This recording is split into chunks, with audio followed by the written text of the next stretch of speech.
कोई गिनती ही नहीं थी।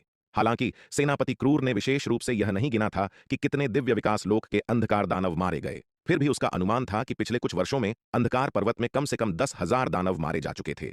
यद्यपि सेनापति क्रूर जानता था कि भैरव कबीले ने अंधकार पर्वत में भारी नुकसान उठाया था, उसने कभी हस्तक्षेप नहीं किया और किनारे से तमाशा देखकर प्रसन्न था। केवल एल्डर द्रोण और एल्डर मकराक्ष को सच में दर्द महसूस करवाकर ही वह उन्हें अपने अंधकार दानवों के वंशज सौंपने पर मजबूर कर सकता था। उसे मध्य श्रेणी महाविपत्ति दानव शल्क फल प्राप्त करने का अवसर ही इसलिए मिला था क्योंकि एल्डर मकराक्ष के आदमियों ने अंधकार पर्वत पर एक बड़ी हार का सामना किया था और एल्डर द्रोण को लगा कि शक्ति सिंधु महाद्वीप को जीतने के लिए उसे क्रूर पर निर्भर रहना होगा, इसलिए उन्होंने मध्य श्रेणी महाविपत्ति दानव शल्क फल उसे सौंप दिया। एल्डर द्रोण और एल्डर मकराक्ष के अंधकार दानवों का जितना अधिक नुकसान होगा, सेनापति क्रूर का उतना ही अधिक लाभ होगा। जब स्थिति ऐसी है तो वह भला एल्डर द्रोण और एल्डर मकराक्ष के अंधकार दानवों को मौत के मुंह में जाने से क्यों रोकता।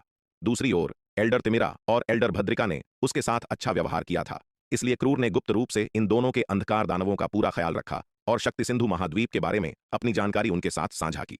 इस जानकारी के कारण इन दोनों के अंधकार दानवों का नुकसान एल्डर द्रोण और एल्डर मकराक्ष की तुलना में वास्तव में बहुत कम था। प्रमुख नाशक असुर हिडिंब, दानव शल्क फल के ये बचे हुए हिस्से लो और ठीक होने के लिए साधना करो। वह दिन दूर नहीं जब हम मानव जाति पर औपचारिक हमला करेंगे, क्रूर ने नाशक और हिडिंब की ओर देखते हुए कहा। जी सेनापति, नाशक और हिडिंब ने उत्साहपूर्वक उत्तर दिया और दानव शल्क फलों के बचे हुए 10वें हिस्से को स्वीकार कर लिया। इन बचे हुए फलों के साथ उन्हें अपनी चोटों से पूरी तरह उबरने की उम्मीद थी। मानव जाति के साथ इतने सारे युद्धों के बाद नाशक और हिडिंब लगभग अपंग हो चुके थे। उनकी वर्तमान स्थिति तो लाखों साल पहले गहरी नींद में जाने से भी बदतर थी। उनकी वर्तमान शक्ति एक सामान्य दिव्य विकास लोक के अंधकार दानव से भी बहुत कम थी। शुरुआत में नाशक और हिडिंब ने उम्मीद ही छोड़ दी थी। उन्हें नहीं लगता था कि उनके ठीक होने की कोई गुंजाइश है। आखिरकार उनका जीवन काल पहले ही सीमित था और अब इतनी गंभीर चोटों के साथ उनके पास ठीक होने के लिए पर्याप्त समय ही नहीं था। उन्हें डर था कि अपना जीवन काल समाप्त होने से पहले ही वे नष्ट हो जाएंगे। लेकिन अब जब उन्होंने देखा कि क्रूर ने उन्हें दानव शल्क फल का बचा हुआ 10वां हिस्सा सौंप दिया है, तो नाशक और हिडिंब अकल्पनीय उत्साह से अभिभूत हो गए। उन्होंने कभी सपने में भी नहीं सोचा था कि क्रूर उन्हें ऐसा अनमोल खजाना देने को तैयार होगा।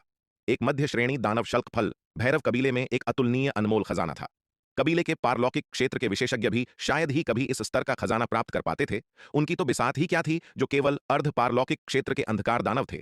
दानव शल्क फल के इस 10वें हिस्से से न केवल उनकी चोटें पूरी तरह से ठीक हो सकती थीं, बल्कि उनकी शक्ति भी एक उच्च स्तर तक बढ़ सकती थी। इस क्षण नाशक और हिडिंब पूरी तरह से क्रूर के प्रति समर्पित हो गए। उन्हें अचानक लगा कि उनके पिछले सभी बलिदान पूरी तरह से सार्थक थे। इस समय उन्हें महसूस हुआ कि वे क्रूर के लिए मरने को भी पूरी तरह तैयार होंगे।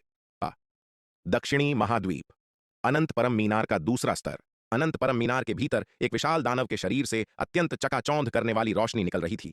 आखिरकार यह पूरा हो गया। यह देखकर विराट का चेहरा असीम खुशी से खिल उठा। एक लंबी और कठिन प्रक्रिया के बाद अपने तीसरे अवतार शिखर शर्मा, स्वर्ण ड्रैगन अवतार, हरित और नीलिमा के संयुक्त प्रयासों से वे अंततः इस पारलौकिक क्षेत्र के दानव पुतले को बनाने में सफल हो गए थे। यद्यपि बाहरी दुनिया में केवल कुछ ही वर्ष बीते थे, लेकिन अनंत परम मीनार के दूसरे स्तर की 10 गुना समय गति के कारण उस क्षेत्र में वास्तव में दशकों बीत चुके थे। दूसरे शब्दों में विराट, शिखर शर्मा, स्वर्ण ड्रैगन अवतार, हरित और नीलिमा को इस पारलौकिक क्षेत्र के दानव पुतले को बनाने में कई दशक लग गए थे। विराट ने पुतले की शक्ति का परीक्षण करने के लिए इस पारलौकिक क्षेत्र के दानव पुतले को नियंत्रित करने का प्रयास किया। हालांकि कई प्रयासों के बाद उसने पाया कि इसे नियंत्रित करना अविश्वसनीय रूप से कठिन था। अपने पूरे प्रयास के बावजूद पुतला हिलने डुलने के लिए संघर्ष कर रहा था। यह देखकर विराट कुछ असहाय महसूस करने लगा। ऐसा लग रहा था कि अपनी वर्तमान शक्ति के साथ भी इस स्तर के पुतले को नियंत्रित करना अभी भी काफी कठिन था। फिर उसने अपने स्वर्ण ड्रैगन अवतार को इसे आजमाने के लिए कहा। स्वर्ण ड्रैगन अवतार पहले ही दिव्य विकास लोक के अंतिम चरण में प्रवेश कर चुका था और युद्ध शक्ति के मामले में यह एक शीर्ष स्तर के अर्ध महाविपत्ति लोक विशेषज्ञ के बराबर था। स्वर्ण ड्रैगन अवतार की शक्ति के साथ इस महाविपत्ति लोक दानव पुतले को नियंत्रित करना बहुत आसान था। मूल रूप से इसकी वास्तविक शक्ति को उजागर करने के लिए पर्याप्त था। विराट ने अनंत परम मीनार के दूसरे स्तर में इस महाविपत्ति लोक दानव पुतले की शक्ति का परीक्षण नहीं किया। यद्यपि 53वें सितारे को रोशन करने के बाद अनंत परम मीनार के दूसरे स्तर का स्थान अविश्वसनीय रूप से स्थिर था, फिर भी महाविपत्ति लोक की शक्ति इस दुनिया को काफी नुकसान पहुंचा सकती थी और एक बार नुकसान होने पर इसकी मरम्मत के लिए बड़ी मात्रा में ऊर्जा की आवश्यकता होगी। विराट उस ऊर्जा को व्यर्थ में बर्बाद नहीं करना चाहता था। विराट ने सीधे नवधारा महाद्वीप में प्रवेश करने के लिए एक स्थानिक स्थानांतरण व्यूह का उपयोग किया और इसके बाहरी क्षेत्रों में पहुंच गया। वहां उसने महाविपत्ति लोक के दानव पुतले पर एक प्रयोग किया। उसके स्वर्ण ड्रैगन अवतार के नियंत्रण में पुतले ने अकल्पनीय और भयानक शक्ति को उजागर किया। फिर विराट ने अपने तीसरे अवतार शिखर शर्मा को पुतले से लड़ने के लिए कहा। एक भयंकर युद्ध के बाद बैंगनी मेघ स्वर्ण तलवार से लैस शिखर शर्मा केवल ड्रा करने में ही सफल हो सका।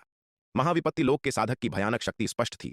दानव पुतले को इतनी भयानक शक्ति प्रदर्शित करते देख विराट को खुशी की लहर महसूस हुई, लेकिन उसका मन भी भारी हो गया। अकेले महाविपत्ति लोक के इस दानव पुतले ने ही इतनी भयानक शक्ति को उजागर कर दिया है। यह कल्पना करना भी कठिन है कि मध्य श्रेणी महाविपत्ति दानव शल्क फल प्राप्त करने के बाद अपनी शक्ति पूरी तरह से वापस पा लेने पर क्रूर की युद्ध शक्ति कितनी भयानक होगी। अंधकार रसातल में छोड़ा गया उसका अंधकार दानव पुतला अवतार पहले ही महसूस कर सकता है कि अंधकार रसातल के तल से निकलने वाला दबाव कितना खौफनाक है।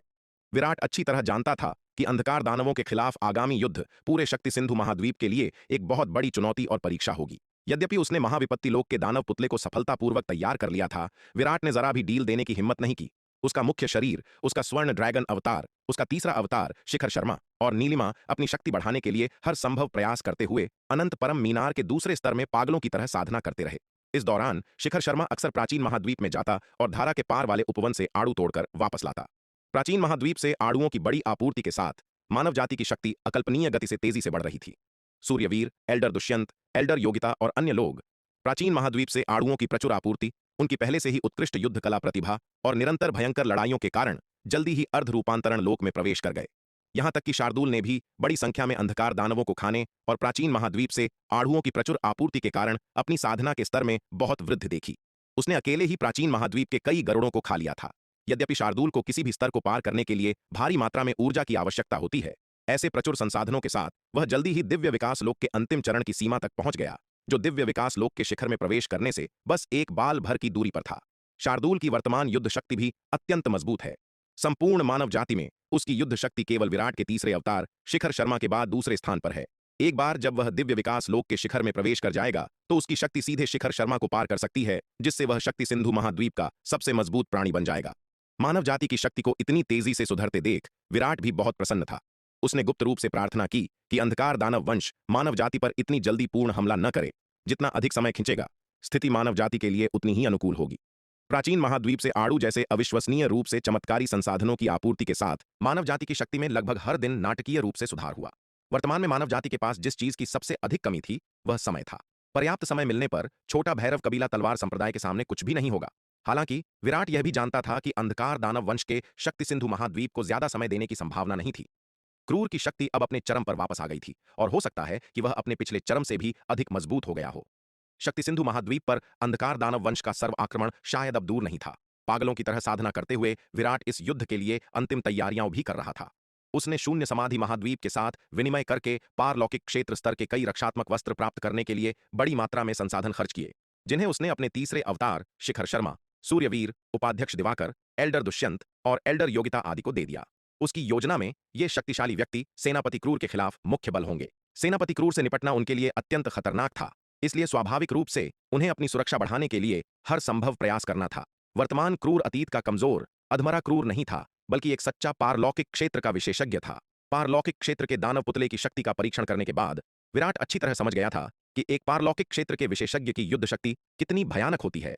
विशेषकर क्रूर जैसा अंधकार दानव, जो एक रूपांतरण लोक का विशेषज्ञ है, एक साधारण रूपांतरण लोक के विशेषज्ञ की तुलना में कहीं अधिक भयानक है। अंधकार पर्वत पहाड़ों में एक भयंकर युद्ध छिड़ा हुआ है। एक तरफ दिव्य विकास लोक के अंधकार दानवों का समूह है और दूसरी तरफ तक्षक, एल्डर चैतन्य, नक्श और एल्डर फणीश्वर सहित शांतिप्रिय योद्धाओं का एक समूह है। एक भयंकर युद्ध के बाद विरोधी दिव्य विकास लोक के अंधकार दानव समूह को अंततः नष्ट कर दिया गया, लेकिन तक्षक, एल्डर चैतन्य, नक्श और एल्डर फणीश्वर सभी बुरी तरह घायल हो गए। यह असहनीय है, यह हमेशा के लिए ऐसा नहीं चल सकता।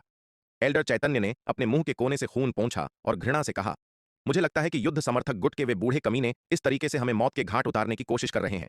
उपाध्यक्ष दिवाकर और अन्य युद्ध समर्थक गुट उन्हें अंधकार पर्वत में प्रवेश करने और इन अंधकार दानव विशेषज्ञों से लड़ने के लिए मजबूर कर रहे हैं। यह उनके लिए बहुत खतरनाक है। शुरुआत में अंधकार पर्वत में केवल आरोहण लोक के अंधकार दानवों की छोटी टीमें ही रहती थीं, जिससे उनके लिए स्थिति अपेक्षाकृत आसान हो गई थी। आखिरकार उनकी शक्ति के साथ उन्हें तब तक किसी खतरे का सामना नहीं करना पड़ता जब तक कि उनका सामना एक साथ कई अंधकार दानव टीमों से न हो जाए। वे गुप्त रूप से प्रसन्न थे, यह सोचकर कि उपाध्यक्ष दिवाकर ने उन्हें मुफ्त में युद्ध गुण अर्जित करने का यह अवसर दिया है। वे खुद को मजबूत करने के लिए भी इस अवसर का उपयोग कर सकते थे। तलवार संप्रदाय के अविश्वसनीय रूप से शक्तिशाली साधना संसाधन भी उनके लिए अविश्वसनीय रूप से आकर्षक थे। एक ऐसा सौदा जो कम खतरे की पेशकश करता था जबकि उन्हें बड़ी मात्रा में तलवार संप्रदाय के संसाधनों का आदान प्रदान करने की अनुमति देता था, स्वाभाविक रूप से आकर्षक था। इसलिए शुरुआत में तक्षक, एल्डर चैतन्य, नक्श और एल्डर फणीश्वर ने अंधकार पर्वत में प्रवेश करके अंधकार दानवों से लड़ने का विरोध नहीं किया। हालांकि एक बार जब अंधकार रसातल के ऊपर का स्थानिक मार्ग इतना स्थिर हो गया कि दिव्य विकास लोक के अंधकार दानव इससे गुजर सकें, तो स्थिति पूरी तरह से बदल गई। वे अब अंधकार पर्वत में पहले की तरह सुरक्षित नहीं थे। उनके जीवन पर अब हर समय खतरा मंडरा रहा था। आखिरकार दिव्य विकास लोक के वे अंधकार दानव कोई मामूली बात नहीं थे। उनमें से एक को भी मारने के लिए बहुत प्रयास की आवश्यकता होती थी और इसमें बड़ा खतरा था। अंधकार पर्वत में एक भी गलत कदम का मतलब निश्चित मृत्यु हो सकता था। एक बार उनका सामना एक अंधकार दानव दस्ते से हुआ, जिसमें अंतिम दिव्य विकास लोक का एक शक्तिशाली विशेषज्ञ था, जिसने तक्षक, एल्डर चैतन्य, नक्श और एल्डर फणीश्वर को भयभीत कर दिया। सौभाग्य से उन्होंने उन्हें जल्दी देख लिया और भाग गए। अपने भागने के दौरान उनका सामना अन्य मानव दस्तों से हुआ, जिससे उनकी जान बच गई। अन्यथा केवल वही एक मुठभेड़ उनके लिए घातक हो सकती थी। उसके बाद से हर बार जब वे अंधकार पर्वत में प्रवेश करते, तो वे घबराहट और अत्यधिक सावधानी से भर जाते थे। वे किसी भी परेशानी के थोड़े से भी संकेत पर भागने के लिए हमेशा तैयार रहते थे। सौभाग्य से इस बार उनका जिस अंधकार दानव वंश के दस्ते से सामना हुआ, वह बहुत मजबूत नहीं था। सर्वोच्च रैंकिंग वाला सदस्य मध्य चरण के दिव्य विकास लोक का केवल एक अंधकार दानव था। ठीक इसी कारण से वे मुश्किल से उस दस्ते को खत्म कर पाए थे। लेकिन अपेक्षाकृत कमजोर अंधकार दानव वंश के दस्ते के बावजूद उन्होंने जो कीमत चुकाई, वह पहले से ही बहुत भारी थी। हम और क्या कर सकते थे? तक्षक ने असहाय होकर कहा। उपाध्यक्ष द्विजेंद्र ने हमें बार बार चेतावनी दी है कि इस अवधि के दौरान हम सही से व्यवहार करें और युद्ध समर्थक गुट को न उकसाएं, अन्यथा वह हमारी रक्षा नहीं कर पाएंगे। एल्डर जफर और एल्डर जयंत का हश्र एक कड़ी चेतावनी है। यद्यपि तक्षक भी शांति गुट के हश्र से बहुत असंतुष्ट था, लेकिन एल्डर जफर और एल्डर जयंत के हश्र उसके दिमाग में अभी भी ताजा थे और वह भी उसी हश्र का शिकार नहीं होना चाहता था। वर्तमान में युद्ध समर्थक गुट शक्ति सिंधु महाद्वीप में अपने चरम पर था और उनके शांति गुट की शक्ति के साथ वे उनके साथ प्रतिस्पर्धा करने का कोई तरीका नहीं निकाल सकते थे। अब युद्ध समर्थक गुट को उकसाना आत्महत्या के समान होगा। इसके अलावा उपाध्यक्ष द्विजेंद्र ने पहले ही उन्हें स्पष्ट कर दिया था कि यदि वे सैन्य आदेशों का उल्लंघन करते हैं और मुसीबत में पड़ जाते हैं, तो वह उन्हें बचाने नहीं आएंगे और उन्हें इस अवधि के दौरान ठीक से व्यवहार करना चाहिए। उपाध्यक्ष द्विजेंद्र, आप हमेशा बस उपाध्यक्ष द्विजेंद्र के बारे में ही सोचते हैं। यह सुनकर एल्डर चैतन्य ने कड़वाहट से कहा। अब वह हम पर हुक्म चलाने के अलावा और कर ही क्या सकते हैं? युद्ध समर्थक गुट के सामने वह अपनी पूंछ हिलाते हुए एक पालतू कुत्ते से ज्यादा कुछ नहीं है। केवल हमारे सामने वह अहंकार से काम लेने की हिम्मत करते हैं। जब से उनके पुत्र चिराग की माया के हाथों मृत्यु हुई थी और उपाध्यक्ष द्विजेंद्र ने उनके लिए खड़े होने की हिम्मत नहीं की, तब से एल्डर चैतन्य ने उपाध्यक्ष द्विजेंद्र के प्रति आक्रोश पाल रखा था। और फिर बाद की घटनाओं के साथ एल्डर जफर, एल्डर जयंत और अन्य को उपाध्यक्ष दिवाकर द्वारा सार्वजनिक रूप से मार दिए जाने पर उपाध्यक्ष द्विजेंद्र ने एक शब्द भी बोलने की हिम्मत नहीं की, बल्कि मुड़कर उन्हें चेतावनी दी, जिससे एल्डर चैतन्य का असंतोष और भी बढ़ गया। ये शांति समर्थक लोग स्वाभाविक रूप से एक स्वार्थी समूह थे, जो केवल साझा हितों से एकजुट थे। अब जब उपाध्यक्ष द्विजेंद्र उनके हितों की रक्षा नहीं कर सकते थे, तो एल्डर चैतन्य उनके अधीन काम करना जारी रखने के लिए कैसे तैयार हो सकते थे?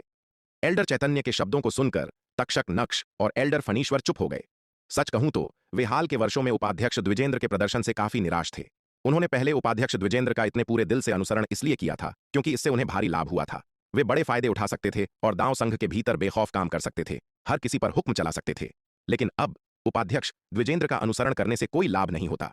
इसके बजाय उनके साथ गली के चूहों की तरह व्यवहार किया जाता है। हर कोई उनसे नफरत करता है और वे अत्यधिक अपमान का जीवन जीते हैं। दांव संघ के भीतर उनके पूर्व गौरव की तुलना में उनकी वर्तमान स्थिति जमीन आसमान का अंतर है और इन सभी अनुभवों ने तक्षक, नक्श, एल्डर फणीश्वर और अन्य को न केवल युद्ध समर्थक गुट के प्रति नाराजगी से भर दिया है, बल्कि उपाध्यक्ष द्विजेंद्र के प्रति असंतोष से भी भर दिया है। आज एल्डर चैतन्य के शब्दों ने वास्तव में उनकी भावनाओं को व्यक्त किया। हम और क्या कर सकते हैं? जाकर सीधे युद्ध समर्थक गुट को चुनौती दें? एक पल के मौन के बाद नक्श ने असहाय भाव से कहा, हमारी वर्तमान शक्ति के साथ युद्ध समर्थक गुट को उकसाने जाना चट्टान के खिलाफ अंडा फेंकने के समान है, जो हमारे अपने विनाश को बुलावा देता है।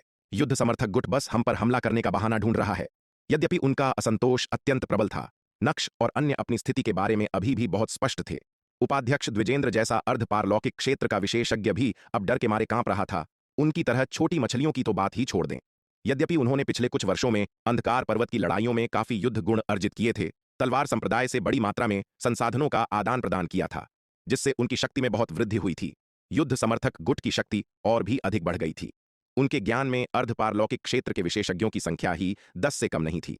जहां तक बात है कि युद्ध समर्थक गुट ने कितनी शक्ति छिपा रखी थी, उन्हें इसका कोई अंदाजा नहीं था। जब भी वे युद्ध समर्थक गुट की अतुलनीय शक्ति के बारे में सोचते, तो वे निराशा की भावना से भर जाते। इतने शक्तिशाली युद्ध समर्थक गुट के सामने उनके हालात पलटने की संभावना व्यावहारिक रूप से शून्य थी।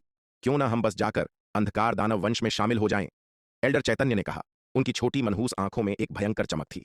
हमारी हैसियत के साथ अंधकार दानव वंश में शामिल होने से निश्चित रूप से हमें भारी लाभ मिलेगा। एल्डर चैतन्य के शब्दों को सुनकर तक्षक, नक्श और एल्डर फणीश्वर की आंखें चमक उठीं। स्पष्ट रूप से वे भी एल्डर चैतन्य के सुझाव में बहुत रुचि रखते थे। दांव संघ के भीतर उनकी वर्तमान स्थिति वास्तव में गंभीर थी। यद्यपि तलवार संप्रदाय ने उन्हें युद्ध गुण विनिमय प्रणाली से बाहर नहीं किया था, उनके द्वारा अर्जित युद्ध गुणों को अभी भी तलवार संप्रदाय के संसाधनों के लिए बदला जा सकता था। उन्हें दांव संघ के भीतर हर जगह बहिष्कृत किया गया था। न केवल उन्हें कोई सम्मान नहीं मिला, बल्कि उनके साथ गली के चूहों की तरह व्यवहार किया गया। हर कोई उनसे नफरत करता था। उनकी हैसियत और स्थिति पूरी तरह से भयानक थी। और यह सबसे बुरा हिस्सा नहीं था। सबसे बुरा हिस्सा यह था कि उन्हें अंधकार पर्वत में प्रवेश करने और अंधकार दानव वंश से लड़ने के लिए मजबूर किया गया था। यह सचमुच जीवन या मृत्यु की स्थिति थी। उन्होंने अंधकार पर्वत में प्रवेश किया, अत्यधिक सावधानी के साथ आगे बढ़े और अंधकार दानवों के साथ मुठभेड़ से बचने की पूरी कोशिश की। यहां तक कि जब वे उनसे मिलते तो उन्हें दूर से देखते ही जितनी जल्दी हो सके भाग जाते थे। हालांकि ऐसा होने पर भी वे पूरी तरह से सभी अंधकार दानवों से नहीं बच सके और फिर भी अनिवार्य रूप से उनके छोटे समूहों का सामना करना पड़ा। यद्यपि अंधकार पर्वत विशाल था, लेकिन उनमें प्रवेश करने वाले अंधकार दानवों की संख्या भारी थी। एक बार जब वे अंदर प्रवेश कर गए तो अंधकार दानवों के साथ मुठभेड़ अपरिहार्य थी। एक या दो बार वे भागने और जीवित रहने का प्रबंधन कर सकते थे, लेकिन कई मुठभेड़ों के बाद वे यह गारंटी नहीं दे सकते थे कि हर बार जीवित रहने पर वे इतने भाग्यशाली होंगे। हाल के वर्षों में तलवार संप्रदाय के चमत्कारी संसाधनों के समर्थन से मानव जाति की शक्ति में भारी उछाल आया था, जिसमें बड़ी संख्या में योद्धा दिव्य विकास लोक में प्रवेश कर गए थे। मनुष्यों के बीच दिव्य विकास लोक के विशेषज्ञों की संख्या अब पिछले सहस्राब्दियों में किसी भी अन्य समय की तुलना में बहुत अधिक थी। हालांकि जबकि दिव्य विकास लोक में प्रवेश करने वाले योद्धाओं की संख्या अधिक थी, अंधकार पर्वत में मारे गए दिव्य विकास लोक के विशेषज्ञों की संख्या भी उतनी ही महत्वपूर्ण थी।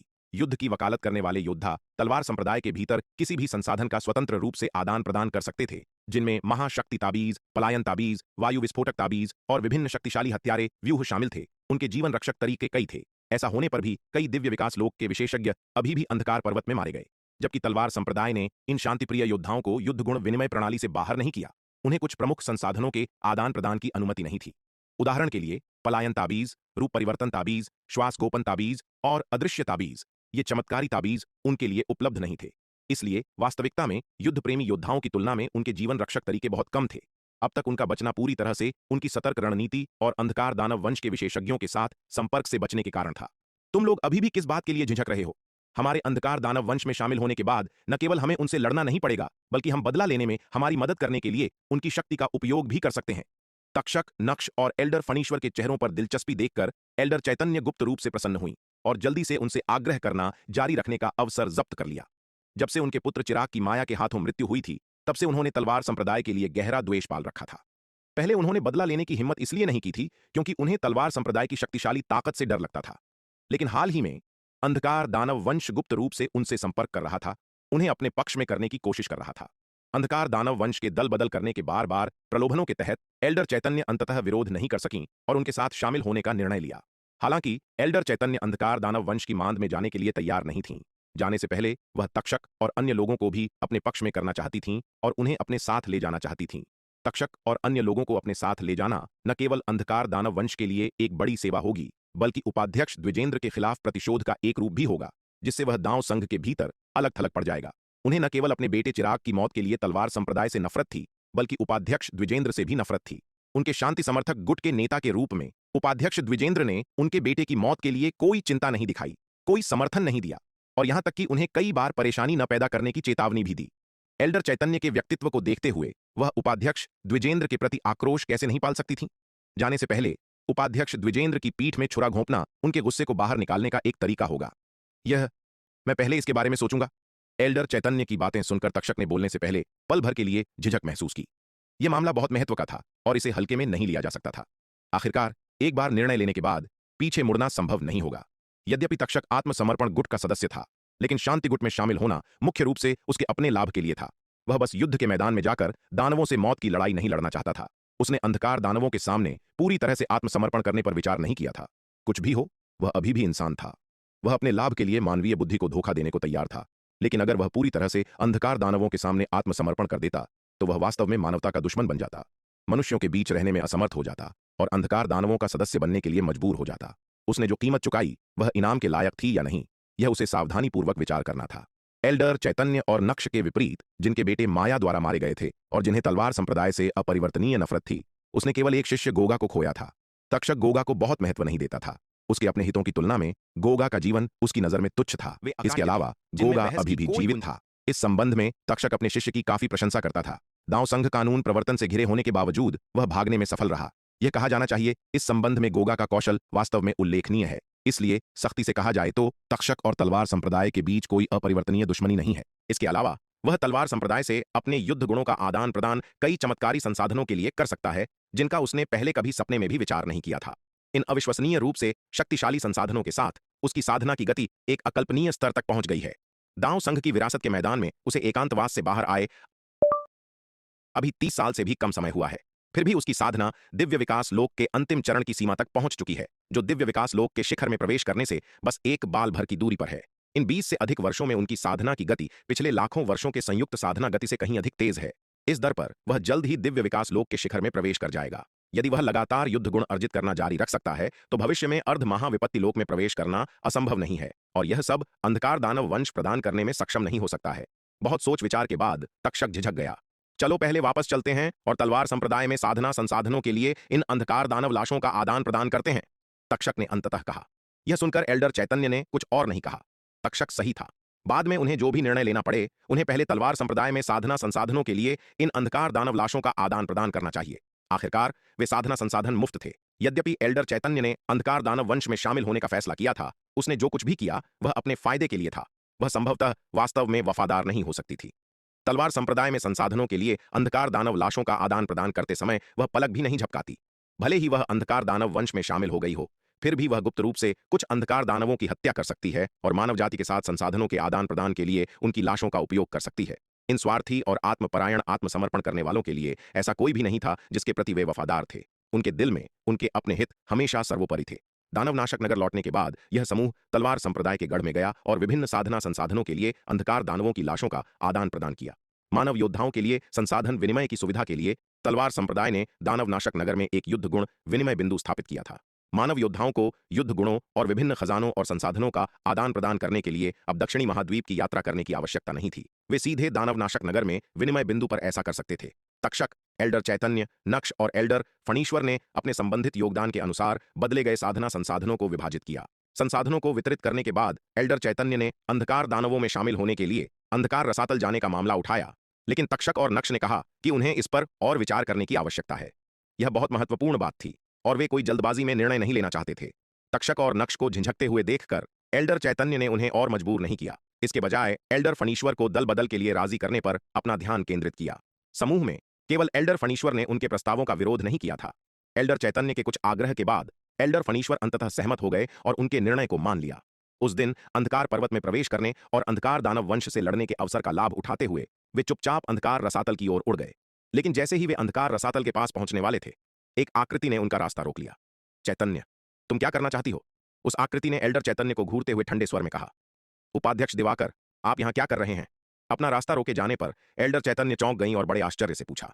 उनकी यह यात्रा बेहद गुप्त थी। केवल उन्हें और एल्डर फणीश्वर को ही उनका मार्ग पता था। उपाध्यक्ष दिवाकर को उनके यात्रा कार्यक्रम के बारे में कैसे पता चला? मानव जाति को धोखा देने और अंधकार दानव वंश में शामिल होने की कोशिश कर रही हो, और जाने से पहले तुम कुछ लोगों को अपने साथ नीचे खींचना भी नहीं भूली। चैतन्य, तुम हमेशा की तरह ही मूर्ख और दुष्ट हो। उपाध्यक्ष दिवाकर ने एल्डर चैतन्य को घूरते हुए देखा। उनका चेहरा बर्फ सा ठंडा था। उस समय जब एल्डर चैतन्य ने पहली बार सामने की तर्ज से हटने के लिए आत्मसमर्पण गुट का नेतृत्व किया था, तो उसने जानबूझकर दानव वंश के साथ सहयोग किया था, जानबूझकर उनकी वापसी की योजनाओं को लीक किया ताकि दानव वंश मानव मोर्चे पर हमला कर सके। लेकिन दुर्भाग्य से उसके इरादे पहले ही युद्ध समर्थक गुट द्वारा भांप लिए गए थे। उस समय उसने जानबूझकर इस अवसर का उपयोग दानव वंश को अचंभे में डालने के लिए किया। विराट से प्राप्त जन्मजात दिव्य अस्त्र की मदद से उसने दानव वंश को एक भारी झटका दिया, जिससे उन्हें फायदे से ज्यादा नुकसान हुआ। जब उपाध्यक्ष दिवाकर ने एल्डर चैतन्य के उस समय के कार्यों को देखा, तो वह पहले ही उसे मारना चाहता था। हालांकि उस समय युद्ध समर्थक गुट की ताकत पर्याप्त नहीं थी, इसलिए वे केवल उसे सहन करना जारी रख सकते थे। लेकिन अब उसे सहन करने की कोई आवश्यकता नहीं थी। इस नीच इंसान को पिछले कुछ वर्षों के अपने कार्यों की कीमत चुकानी ही चाहिए। उपाध्यक्ष दिवाकर के शब्दों को सुनकर एल्डर चैतन्य तुरंत समझ गई कि उसे धोखा दिया गया है। केवल तक्षक, नक्श और एल्डर फणीश्वर ही उसके इरादों को जानते थे, और केवल एल्डर फणीश्वर जो उसके साथ यात्रा कर रहे थे उसके इरादों और मार्ग दोनों को जानते थे। निस्संदेह एल्डर फणीश्वर ने उसे बेच दिया था, जिसने उपाध्यक्ष दिवाकर के आगे रास्ता रोकने को स्पष्ट कर दिया। यह सोचकर एल्डर चैतन्य ने एल्डर फणीश्वर को गुस्से से घूरा। उसकी आंखें जहर से भरी थीं। उसने कभी नहीं सोचा था कि वह अंततः एल्डर फणीश्वर जैसे नीच व्यक्ति के हाथों में पड़ जाएगी। एल्डर फणीश्वर न तो पूरे दांव संघ में और न ही शांति समर्थक गुट में उत्कृष्ट थे। वह हमेशा एक मामूली व्यक्ति थे। शांति समर्थक गुट के भीतर वह मूल रूप से सिर्फ एक नौकर थे। एल्डर फणीश्वर न केवल कमजोर थे, बल्कि कायर थे, मौत से डरते थे। और उनमें किसी भी निर्णायक या पहल की कमी थी। एल्डर चैतन्य उसे अपने खिलाफ करने के लिए साथ लाने के लिए दृढ़ संकल्पित थीं, इस उम्मीद में कि अंधकार दानव वंश के भीतर कोई ऐसा व्यक्ति हो जिसे वह आदेश दे सके और बहुत अलग थलग होने से बच सके। लेकिन उसने जो कभी उम्मीद नहीं की थी वह यह थी कि एल्डर फनीश्वर उसे धोखा देने की हिम्मत करेगा। उसकी हिम्मत कैसे हुई? उपाध्यक्ष दिवाकर, मुझे नहीं पता कि आप किस बारे में बात कर रहे हैं। एल्डर चैतन्य ने एक गहरी सांस ली, बमुश्किल खुद को शांत किया और उपाध्यक्ष दिवाकर को देखते हुए धीमी आवाज में बोली, कुछ भी हो, वह अंधकार दानव वंश का पक्ष लेने की बात स्वीकार नहीं कर सकती थी। अन्यथा उपाध्यक्ष दिवाकर बिना किसी हिचकिचाहट के उसे मार देगा। वर्तमान उपाध्यक्ष दिवाकर अब पहले जैसा कोई सीधा साधा आदमी नहीं रहा था। जब तक उसने इससे इनकार किया और उपाध्यक्ष दिवाकर को कोई सबूत नहीं मिला, तब तक शायद उसके पास अभी भी थोड़ी सी उम्मीद थी। चैतन्य, संघर्ष करना बंद करो, मेरे पास तुम्हारे खिलाफ सारे सबूत हैं। एल्डर फनीश्वर ने उपहास किया। मानवता की गद्दार, मानव जाति के लिए एक कलंक, तुम हर किसी के द्वारा मारे जाने के लायक हो। यह हास्यास्पद है कि तुम, एक बदमाश, मुझे अंधकार दानव वंश के सामने आत्मसमर्पण करने के लिए उकसाने की हिम्मत करती हो। मानवता के प्रति मेरी वफादारी दिन के उजाले की तरह स्पष्ट है, जो तुम जैसी नीच से कहीं बढ़कर है। इसके साथ एल्डर फनीश्वर ने अपना हाथ खोला, एक ताबीज प्रकट किया। उसने ताबीज में अपना सच्चा सार डाला और उसमें से तुरंत आवाजें निकलने लगीं। वही बातचीत जो एल्डर चैतन्य उन्हें भड़काने के लिए कर रही थी। यह देखकर एल्डर चैतन्य के चेहरे के भाव काफी बदल गए। उसने कभी नहीं सोचा था कि यह कमीना एल्डर फनीश्वर इतना नीच होगा कि गुप्त रूप से एक रिकॉर्डिंग ताबीज के साथ उसके शब्दों को रिकॉर्ड कर लेगा। ऐसा लग रहा था कि इस बदमाश ने पहले ही उसे बेचने की योजना बना ली थी। उसने वास्तव में उसे गलत समझा था। उसने कभी नहीं सोचा था कि एल्डर फनीश्वर इतना चालाक और बेशर्म हो सकता है। ये बदमाश उसकी कल्पना से कहीं ज्यादा बुरा था। एल्डर फनीश्वर, तुम कमीने बदमाश, मर जाओ। इस क्षण एल्डर चैतन्य अत्यधिक सदमे और गुस्से से भर गई और एल्डर फनीश्वर पर दहाड़ी। साथ ही उसने अचानक हमला किया, अपनी पूरी शक्ति एल्डर फनीश्वर पर छोड़ दी। इसके अलावा हमला करते समय एल्डर चैतन्य ने सीधे एक गुप्त तकनीक का उपयोग किया जिसने उसकी जीवन क्षमता को जला दिया, तुरंत उसकी शक्ति बढ़ा दी। एल्डर फनीश्वर अवाक रह गया। उसने उम्मीद नहीं की थी कि एल्डर चैतन्य शुरू से ही अपनी पूरी ताकत लगा देगी। दुर्भाग्य से वह बहुत आत्मसंतुष्ट हो गया था और अपनी लापरवाही के क्षण में उसके पास एल्डर चैतन्य के भयंकर हमले से बचने का समय नहीं था। एक बाहरी कर देने वाली गर्जना। अपनी जल्दबाजी में एल्डर फनीश्वर केवल एक मुश्किल से प्रबंधनीय बचाव का प्रबंधन कर सका, लेकिन उसकी ताकत एल्डर चैतन्य से बहुत कम थी। इसके अलावा एल्डर चैतन्य ने तुरंत अपनी जीवन क्षमता को जलाने की गुप्त तकनीक का उपयोग किया था, जिससे उसकी ताकत में काफी वृद्धि हुई, जिससे एल्डर चैतन्य की वर्तमान युद्ध शक्ति सामान्य से कहीं अधिक हो गई। एल्डर फनीश्वर इतने भयंकर हमले का सामना कैसे कर सकता था? केवल एक प्रहार से ही एल्डर फनीश्वर गंभीर रूप से घायल हो गया था। उपाध्यक्ष दिवाकर, मुझे बचाइए! एल्डर फनीश्वर खून थूकते हुए डर के मारे चिल्लाया। लेकिन इससे पहले कि वह अपनी पुकार पूरी कर पाता, एल्डर चैतन्य ने उसका सिर पकड़ लिया और उसे नीचे दबा दिया। फिर एक तेज कड़क के साथ एल्डर चैतन्य ने एल्डर फनीश्वर का सिर मरोड़कर अलग कर दिया। एल्डर फनीश्वर ने कभी नहीं सोचा था कि वह इस तरह मरेगा। उसने सोचा था कि अब से वह दांव संघ के भीतर प्रमुखता प्राप्त कर सकता है। एल्डर चैतन्य को बेचने के बाद वह उसे युद्ध समर्थक गुट में शामिल होने के लिए एक सीढ़ी के रूप में इस्तेमाल कर सकता था, अपनी पहचान बदल सकता था, शांति समर्थक गुट के कलंक को दूर कर सकता था और अनगिनत लाभ प्राप्त कर सकता था। इसके अलावा उपाध्यक्ष दिवाकर ने उससे वादा किया था कि इस घटना के बाद वह उसके पिछले कार्यों को माफ कर देगा और उसे नए सिरे से शुरू करने का मौका देगा। एल्डर फनीश्वर अपने उज्ज्वल भविष्य के सपनों से भरा हुआ था, लेकिन दुर्भाग्य से इससे पहले कि वह अपने सपनों को साकार कर पाता, वह एल्डर चैतन्य के हाथों नष्ट हो चुका था। कटे हुए सिर में एल्डर फनीश्वर की आंखें चौड़ी हो गईं, जो आक्रोश से भरी थीं। अपनी गहरी नाराजगी के साथ भी अंततः उसने अपनी चोटों के आगे घुटने टेक दिए और मर गया। उसी क्षण जब एल्डर चैतन्य ने एल्डर फनीश्वर को मारा, उपाध्यक्ष दिवाकर ने भी अपना कदम उठाया। यद्यपि एल्डर चैतन्य ने एक गुप्त तकनीक का उपयोग किया जिसने उसकी जीवन क्षमता को जला दिया, उसकी शक्ति उपाध्यक्ष दिवाकर जैसे शीर्ष स्तरीय विशेषज्ञ की तुलना कैसे कर सकती है, जो अर्ध रूपांतरण लोक में था। विराट का पूर्ण समर्थन प्राप्त करने के बाद से उपाध्यक्ष दिवाकर की शक्ति में अविश्वसनीय रूप से सुधार हुआ था। उसकी वर्तमान शक्ति कम से कम पूरे शक्ति सिंधु महाद्वीप के शीर्ष 10 में थी। एल्डर कुणाल, एल्डर जयदेव और ठाकुर गोकुल जैसे अनुभवी पावर हाउस भी उसके मुकाबले के नहीं हो सकते हैं। दांव संघ के विशेषज्ञों में शायद केवल अध्यक्ष जनार्दन और उपाध्यक्ष द्विजेंद्र ही उसका मुकाबला कर सकते हैं। बेशक इसमें तलवार संप्रदाय के अजूबे शामिल नहीं हैं। अगर हम तलवार संप्रदाय से शार्दुल, नीलिमा, विशाल कछुआ और माया जैसे पावर हाउस को शामिल करें तो उपाध्यक्ष दिवाकर की रैंकिंग और भी नीचे गिर जाएगी। उपाध्यक्ष दिवाकर के हमले के तहत एल्डर चैतन्य उपाध्यक्ष दिवाकर की हथेली से मारे जाने से पहले 3 चालें भी नहीं झेल सकी। एल्डर चैतन्य को मारने के बाद उपाध्यक्ष दिवाकर ने एल्डर फनीश्वर की लाश पर नजर डाली। उसका चेहरा भावहीन था। उसे एल्डर फनीश्वर के भाग्य के प्रति कोई सहानुभूति महसूस नहीं हुई। इस तरह के नीच लोग मरने के ही लायक थे। एल्डर फनीश्वर की एल्डर चैतन्य के हाथों मृत्यु एक उचित अंत था। यद्यपि उसने एल्डर फनीश्वर के पिछले कार्यों को माफ करने और उसे फिर से शुरू करने का मौका देने का वादा किया था और यहां तक कि उसे कई लाभ देने का भी वादा किया था, यह सब इस बात पर निर्भर था कि एल्डर फनीश्वर एल्डर चैतन्य के हमलों से बचे। वह खुद नहीं बच सका, लेकिन वह उसकी गलती नहीं थी। आखिरकार उसने यह गारंटी देने का वादा नहीं किया था कि एल्डर फनीश्वर एल्डर चैतन्य द्वारा मारा नहीं जाएगा। एल्डर फनीश्वर की एल्डर चैतन्य के हाथों मृत्यु जरूरी नहीं कि उसके वादे का उल्लंघन हो। वास्तव में उपाध्यक्ष दिवाकर की ताकत के साथ वह आसानी से एल्डर फणीश्वर को एल्डर चैतन्य के चंगुल से बचा सकता था। लेकिन एल्डर फणीश्वर जैसा आदमी जो व्यक्तिगत लाभ के लिए सिद्धांतों को धोखा देता है, अगर वह जीवित रहता तो मानव जाति या दांव संघ को कोई लाभ नहीं पहुंचाता, तो वह उसे बचाने की जहमत क्यों उठाए? उसने केवल एल्डर फणीश्वर के पिछले कार्यों का पीछा न करने और उसे नुकसान न पहुंचाने का वादा किया था। हालांकि यह गारंटी देना कि एल्डर फणीश्वर को एल्डर चैतन्य द्वारा मारा नहीं जाएगा, उसके वादे का हिस्सा नहीं था। सच में एल्डर फणीश्वर की एल्डर चैतन्य के हाथों मृत्यु पूरी तरह से उसके अपने अति आत्मविश्वास के कारण थी। उसका मानना था कि इस बार एल्डर चैतन्य का विनाश निश्चित है और उपाध्यक्ष दिवाकर के साथ होने से वह सुरक्षित है। लेकिन उसने जिसकी उम्मीद नहीं की थी वह यह था कि एल्डर चैतन्य अपने हताश कृत्य में इतनी क्रूर होगी, तुरंत एक गुप्त तकनीक को उजागर करेगी जो उसकी जीवन क्षमता को जला देगी, जिससे उसे प्रतिक्रिया करने का कोई मौका नहीं मिलेगा। अन्यथा यदि एल्डर चैतन्य ने शुरू से ही उस शक्तिशाली हताश तकनीक का उपयोग नहीं किया होता, तो भले ही उनके बीच ताकत में अंतर महत्वपूर्ण था, वह बिना किसी प्रतिरोध के इतनी आसानी से नहीं मारा जाता। भले ही वह एक और सांस के लिए टिक जाता, शायद वह बच सकता था। आखिरकार उपाध्यक्ष दिवाकर की स्थिति को देखते हुए एल्डर चैतन्य द्वारा मदद के लिए रोने के बाद वह यूं ही खड़ा होकर नहीं देख सकता था। दुर्भाग्य से एल्डर फणीश्वर की ताकत बहुत कमजोर थी। एल्डर चैतन्य के हताश हमले के तहत वह मारे जाने से पहले एक भी सांस तक नहीं टिक सका। एल्डर चैतन्य को मारने के बाद उपाध्यक्ष दिवाकर ने दोनों लाशों को ठिकाने लगा दिया और जल्दी से निकल गया। यह जगह अंधकार रसातल से बहुत दूर नहीं थी, लेकिन यह अंधकार दानव वंश की मांद के पास थी और यहां बहुत लंबा समय बिताना कोई अच्छा विचार नहीं था। उपाध्यक्ष दिवाकर को पहले से ही कई शक्तिशाली आभा मंडलों के तेजी से उसके पास आने का आभास हो गया था। यदि वह जल्द ही नहीं निकला तो वह अंधकार दानव वंश की घेराबंदी में फंस जाएगा और उसके लिए भागना मुश्किल हो जाएगा। आखिरकार शार्दुल के बचाव में आने का सौभाग्य उसे हमेशा नहीं मिलता था। उपाध्यक्ष दिवाकर के जाने के कुछ ही समय बाद जंगल में कई शक्तिशाली आकृतियां तेजी से प्रकट हुईं।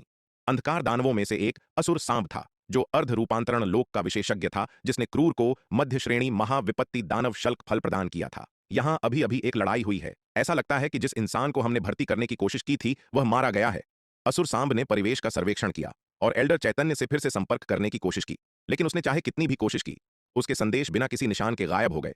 यह देखकर असुर सांब तुरंत समझ गया कि उसका जासूस मारा गया है। जब एल्डर चैतन्य अंधकार रसातल में आई तो उसे चिंता थी कि उसे रास्ते में अन्य शक्तिशाली मनुष्यों का सामना करना पड़ सकता है जो उसके इरादों का पता लगा लेंगे। इसलिए निकलने से पहले उसने असुर सांब से संपर्क किया और उसे रास्ते में मिलने के लिए कहा। हालांकि असुर सांब ने गुप्त रूप से एल्डर चैतन्य से कई बार संपर्क किया था, लेकिन उसे उस पर पूरी तरह से भरोसा नहीं था। उसे यह भी चिंता थी कि यह उसे फंसाने के लिए मनुष्यों द्वारा बिछाया गया जाल हो सकता है। इसलिए यद्यपि वह एल्डर चैतन्य से मिलने के लिए सहमत हो गया, उसने अंधकार रसातल के करीब एक स्थान चुना। इस तरह भले ही यह जानबूझकर मनुष्यों द्वारा निर्धारित जाल हो, वह समय पर मदद के लिए कॉल कर सकता है और अलग थलग और असहाय नहीं रहेगा। लेकिन अब उसका मानव मुखबिर, जिसे उसने बहुत मेहनत से भर्ती किया था, अंधकार दानवों में सफलतापूर्वक शामिल होने से पहले ही मारा गया, जिससे असुर सांब को भारी निराशा हुई। खुफिया जानकारी की कमी के कारण अंधकार दानवों को इंसानों के हाथों अनगिनत नुकसान उठाने पड़े थे। खुफिया जानकारी इकट्ठा करने के लिए असुर सांब ने यह पता लगाने के लिए अनगिनत प्रयास किए थे कि वह मानव जाति के भीतर मुखबिरों के रूप में किसे भर्ती कर सकता है। हालांकि उसने एल्डर चैतन्य को सफलतापूर्वक भर्ती कर लिया था। एल्डर चैतन्य भी चालाक थी और असुर सांब को उसके द्वारा झांत सभी जानकारी आसानी से प्रकट नहीं करेगी। यदि उसने अंधकार दानवों को वह सब कुछ बता दिया जो वह जानती थी, तो वह अपना मूल्य खो देगी और भविष्य की बातचीत में उसका लाभ कम होगा। इसलिए एल्डर चैतन्य ने धीरे धीरे जानकारी का खुलासा किया, जिससे असुर सांब की इच्छा भड़क उठी। वह चाह रहा था कि वह तुरंत एल्डर चैतन्य को पकड़ ले और उसे सब कुछ बताने के लिए मजबूर कर दे। इस बार एल्डर चैतन्य ने अंततः अंधकार दानव वंश के प्रति औपचारिक रूप से निष्ठा गिरवी रखने का निर्णय लिया, जिससे असुर सांप को बहुत खुशी हुई।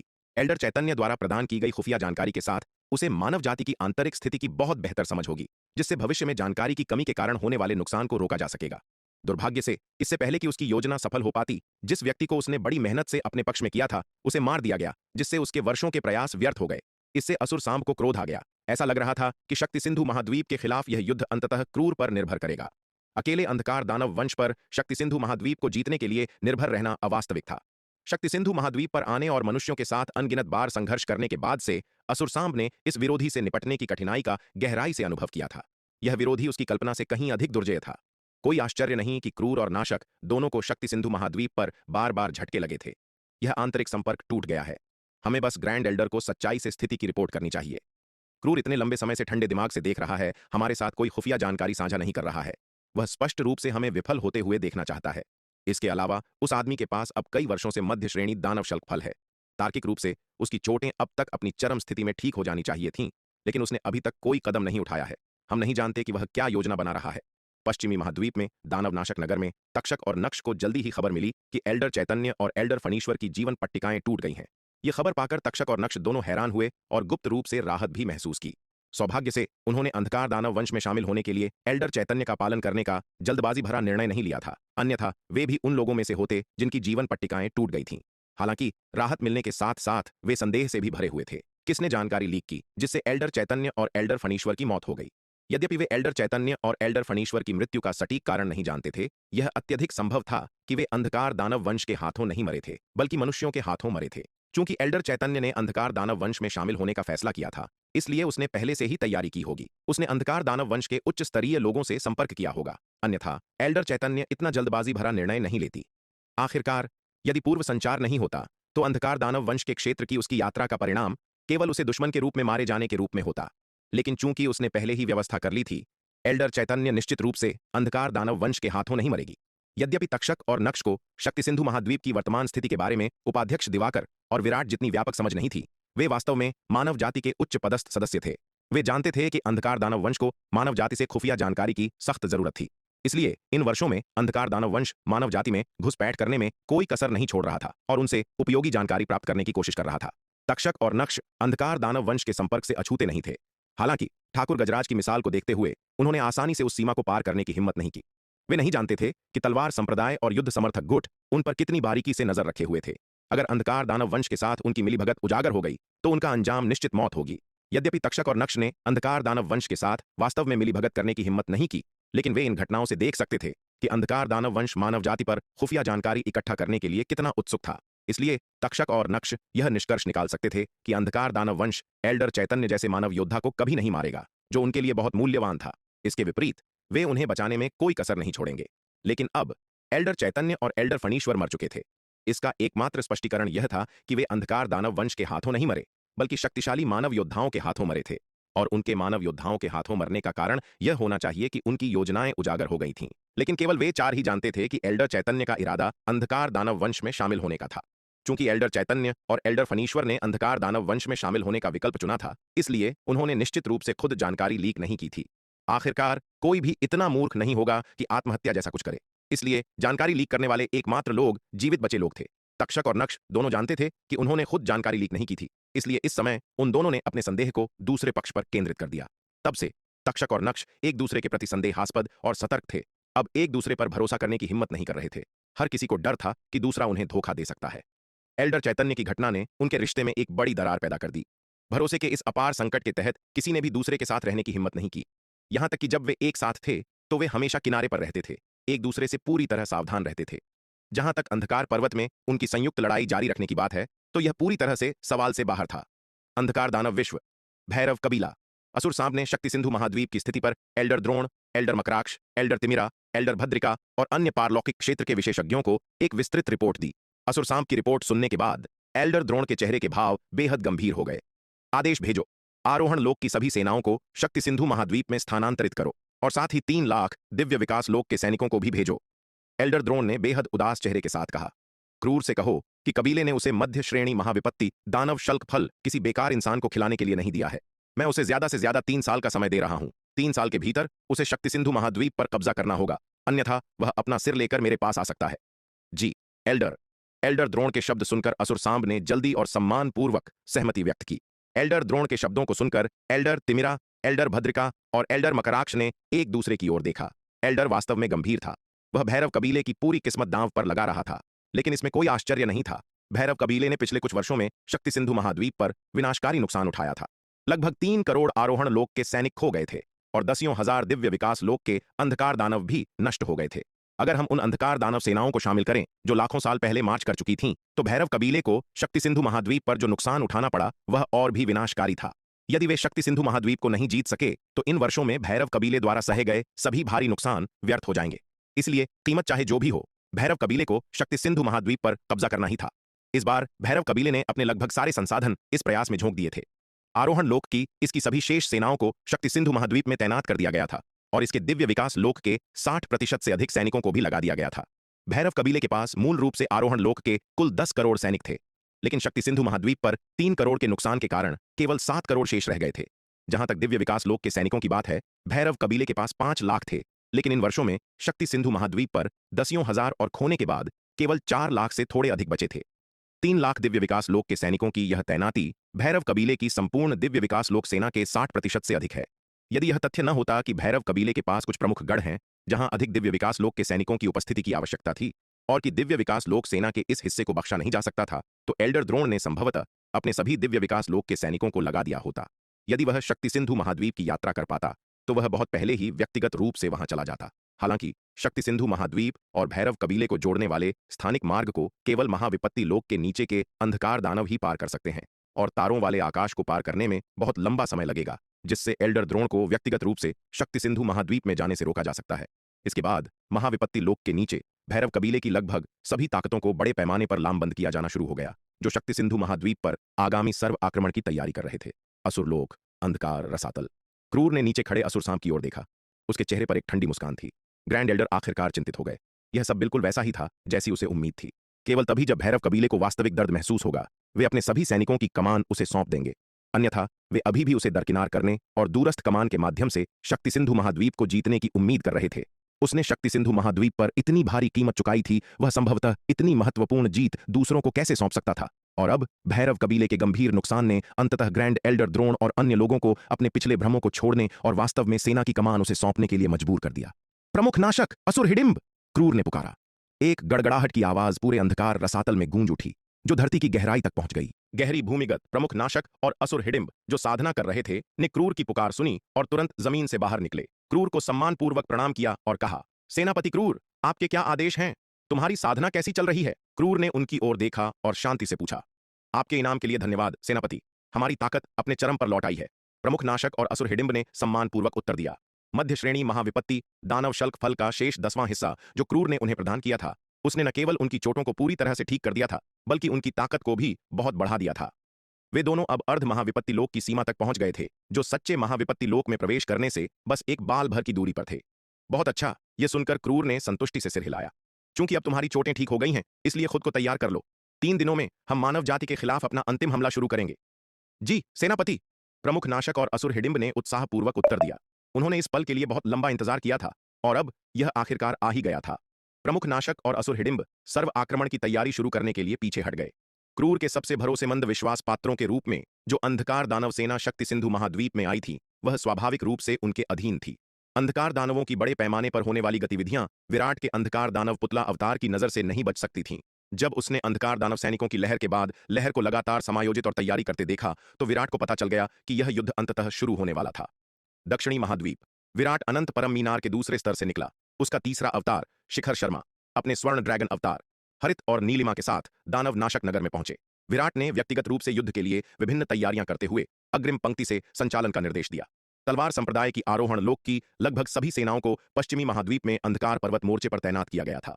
न केवल सबसे विशिष्ट इकाइयां तलवार सेना, कनिष्क सेना, दिव्य बाण सेना, यांत्रिक सेना, ताबीज सेना और विशालकाय वंश सेना जुटा ली गई, बल्कि चंद्रभेदी सेना, सप्ततारा सेना, देवगढ़ सेना, सूर्यचंद्र सेना, बैंगनी प्रकाश सेना, पवन सेना, जशपुर सेना और गांवहर सेना जैसी दूसरी पंक्ति की इकाइयों को भी लगभग पूरी तरह से जुटा लिया गया था। इन मानव सेनाओं के अलावा दानव और समुद्री वंश की सेनाओं को भी तैनात किया गया था। इन वर्षों में विराट ने न केवल मानव सेना को प्रशिक्षित करने के लिए खुद को समर्पित किया था, बल्कि दानव और समुद्री वंश की सेनाओं को प्रशिक्षित करने में भी महत्वपूर्ण संसाधनों का निवेश किया था। मानव और दानव सेनाओं के प्रशिक्षण में विराट ने दोनों में से किसी का भी पक्ष नहीं लिया। इसलिए हाल के वर्षों में दानव और समुद्री वंश की सेनाओं ने तेजी से प्रगति की है और ताकत में जबरदस्त सुधार हासिल किए हैं। दानव और समुद्री जातियों के बीच दिव्य विकास लोक के जनरलों की संख्या अब उनके चरम की तुलना में 10 गुना अधिक है। तलवार संप्रदाय की विभिन्न सेनाओं में आरोहण लोक के सैनिकों की संयुक्त संख्या 3 करोड़ से अधिक हो गई है। तलवार संप्रदाय के समर्थन से दांव संघ की सेना ने भी हाल के वर्षों में जबरदस्त वृद्धि का अनुभव किया है। दांव संघ के पास अब आरोहण लोक के 2 करोड़ से अधिक सैनिक हैं। तलवार संप्रदाय और दांव संघ की आरोहण लोक की संयुक्त सेना 5 करोड़ से अधिक थी। हालांकि जबकि मानव जाति के आरोहण लोक के सैनिक असंख्य हैं, वे अभी भी अंधकार दानव वंश के भैरव कबीले के आरोहण लोक के सैनिकों से काफी पीछे हैं। आखिरकार भैरव कबीले की आरोहण लोक की सेना पूरे 7 करोड़ थी। मानव जाति के आरोहण लोक के सैनिक भैरव कबीले की तुलना में पूरे 2 करोड़ कम हैं। इसलिए विराट ने न केवल तलवार संप्रदाय की आरोहण लोक की सेना को लामबंद किया, बल्कि महान क्षेत्र की सेना को एक आरक्षित बल के रूप में भी लामबंद किया। महान क्षेत्र की सेना आरोहण लोक की सेना से बहुत अधिक थी। तलवार संप्रदाय की महान क्षेत्र की सेना पूरे 6 करोड़ थी। दांव संघ की महान क्षेत्र की सेना की बात करें तो उसकी संख्या 10 करोड़ से अधिक थी। बेशक विराट नहीं चाहता था कि ये महान क्षेत्र के सैनिक अंतिम क्षण तक युद्ध के मैदान में जाएं। यद्यपि युद्ध व्यूह कवच से सुसज्जित ये महान क्षेत्र के सैनिक काफी युद्ध शक्ति का प्रयोग कर सकते थे, लेकिन वे उच्चतम स्तर जो सुसज्जित हो सकते थे वह 8वें स्तर का शीर्ष श्रेणी युद्ध व्यूह कवच था। 8वें स्तर का शीर्ष श्रेणी युद्ध व्यूह कवच युद्ध और बचाव दोनों में 9वें स्तर के युद्ध व्यूह कवच से काफी कमतर था। इन महान क्षेत्र के सैनिकों को युद्ध के मैदान में तैनात करने से आसानी से बड़े पैमाने पर हताहत हो से अधिक दबाव डाला था। यह युद्ध संपूर्ण शक्ति सिंधु महाद्वीप के लिए एक बहुत बड़ी चुनौती है। सच कहा जाए तो विराट को भी इस बात का पक्का विश्वास नहीं था कि वे अंधकार दानव वंश के इस हमले को झेल पाएंगे या नहीं। फिर भी चाहे वे अंधकार दानव वंश की सेना को रोक पाएं या नहीं, उसे यह युद्ध लड़ना ही था। शक्ति सिंधु महाद्वीप के लिए पीछे हटने का कोई रास्ता नहीं था। एकमात्र विकल्प अंधकार दानव वंश के साथ मरते दम तक लड़ना था। अंधकार रसातल से अंधकार दानवों की एक विशाल सेना बाहर निकली और पूर्व की ओर बढ़ चली। ये सभी अंधकार दानव सेनाएं लगभग रूपांतरण लोक के स्तर की पवन वेग नौकाओं पर सवार थीं। प्रत्येक पवन वेग नौका पर 10,000 अंधकार दानव सवार थे। 7 करोड़ अंधकार दानव 7,000 पवन वेग नौकाओं पर सवार होकर सूर्य को ढकते हुए पूर्व दिशा की ओर उड़ चले। इस बार भैरव कबीले ने शक्ति सिंधु महाद्वीप पर विजय प्राप्त करने के लिए वास्तव में कोई कसर नहीं छोड़ी थी। 7,000 लगभग रूपांतरण लोक के स्तर की पवन वेग नौकाएं भैरव कबीले के लिए एक बहुत बड़ी संपत्ति थीं। वास्तव में इनमें से प्रत्येक पवन वेग नौका 10,000 से कहीं अधिक अंधकार दानवों को ले जा सकती थी। हालांकि विराट के साथ कई बार युद्ध कर चुके सेनापति क्रूर तलवार संप्रदाय से बुरी तरह भयभीत थे।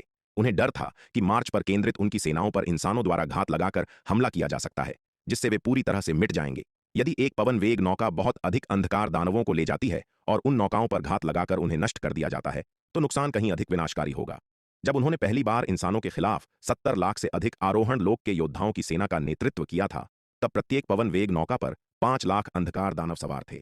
जब उन नौकाओं पर घात लगाकर उन्हें नष्ट किया गया, तो उस नुकसान का विशाल पैमाना आज भी सेनापति क्रूर की यादों में ताजा था। इसलिए कई भारी नुकसान उठाने के बाद सेनापति क्रूर ने अपना सबक सीख लिया था और इंसानों को घात लगाने का मौका देने से बचने के लिए अपनी सेनाओं को एक जगह केंद्रित करना बंद कर दिया था। इस बार उन्होंने यह निर्धारित किया कि प्रत्येक पवन वेग नौका अधिकतम 10,000 अंधकार दानवों को ले जा सकती है। भले ही कोई घात लगाकर हमला हो और कई नौकाएं नष्ट हो जाएं, फिर भी नुकसान सीमित रहेगा और अंधकार दानव सेना अपंग नहीं होगी।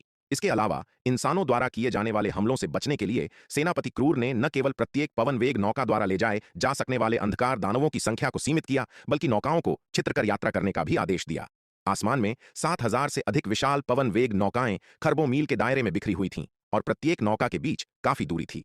इससे सेना को मार्च के दौरान घात लगाकर किए जाने वाले हमले की स्थिति में होने वाले नुकसान को कम किया जा सकता था। इसके अलावा इंसानों के हमलों को रोकने के लिए सेनापति क्रूर ने रास्ते में किसी भी जाल या घात की जांच करने के लिए दिव्य विकास लोक के अंधकार दानव वंश के दस्तों को आगे भेजा। यह कहना होगा कि कई बड़े नुकसान झेलने के बाद सेनापति क्रूर ने अपने सामरिक कौशल को पूरी तरह से निखार लिया था।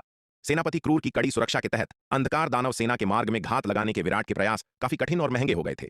इसके अलावा भले ही घात लगाकर किया गया हमला सफल हो जाता, फिर भी लाभ बहुत सीमित होता।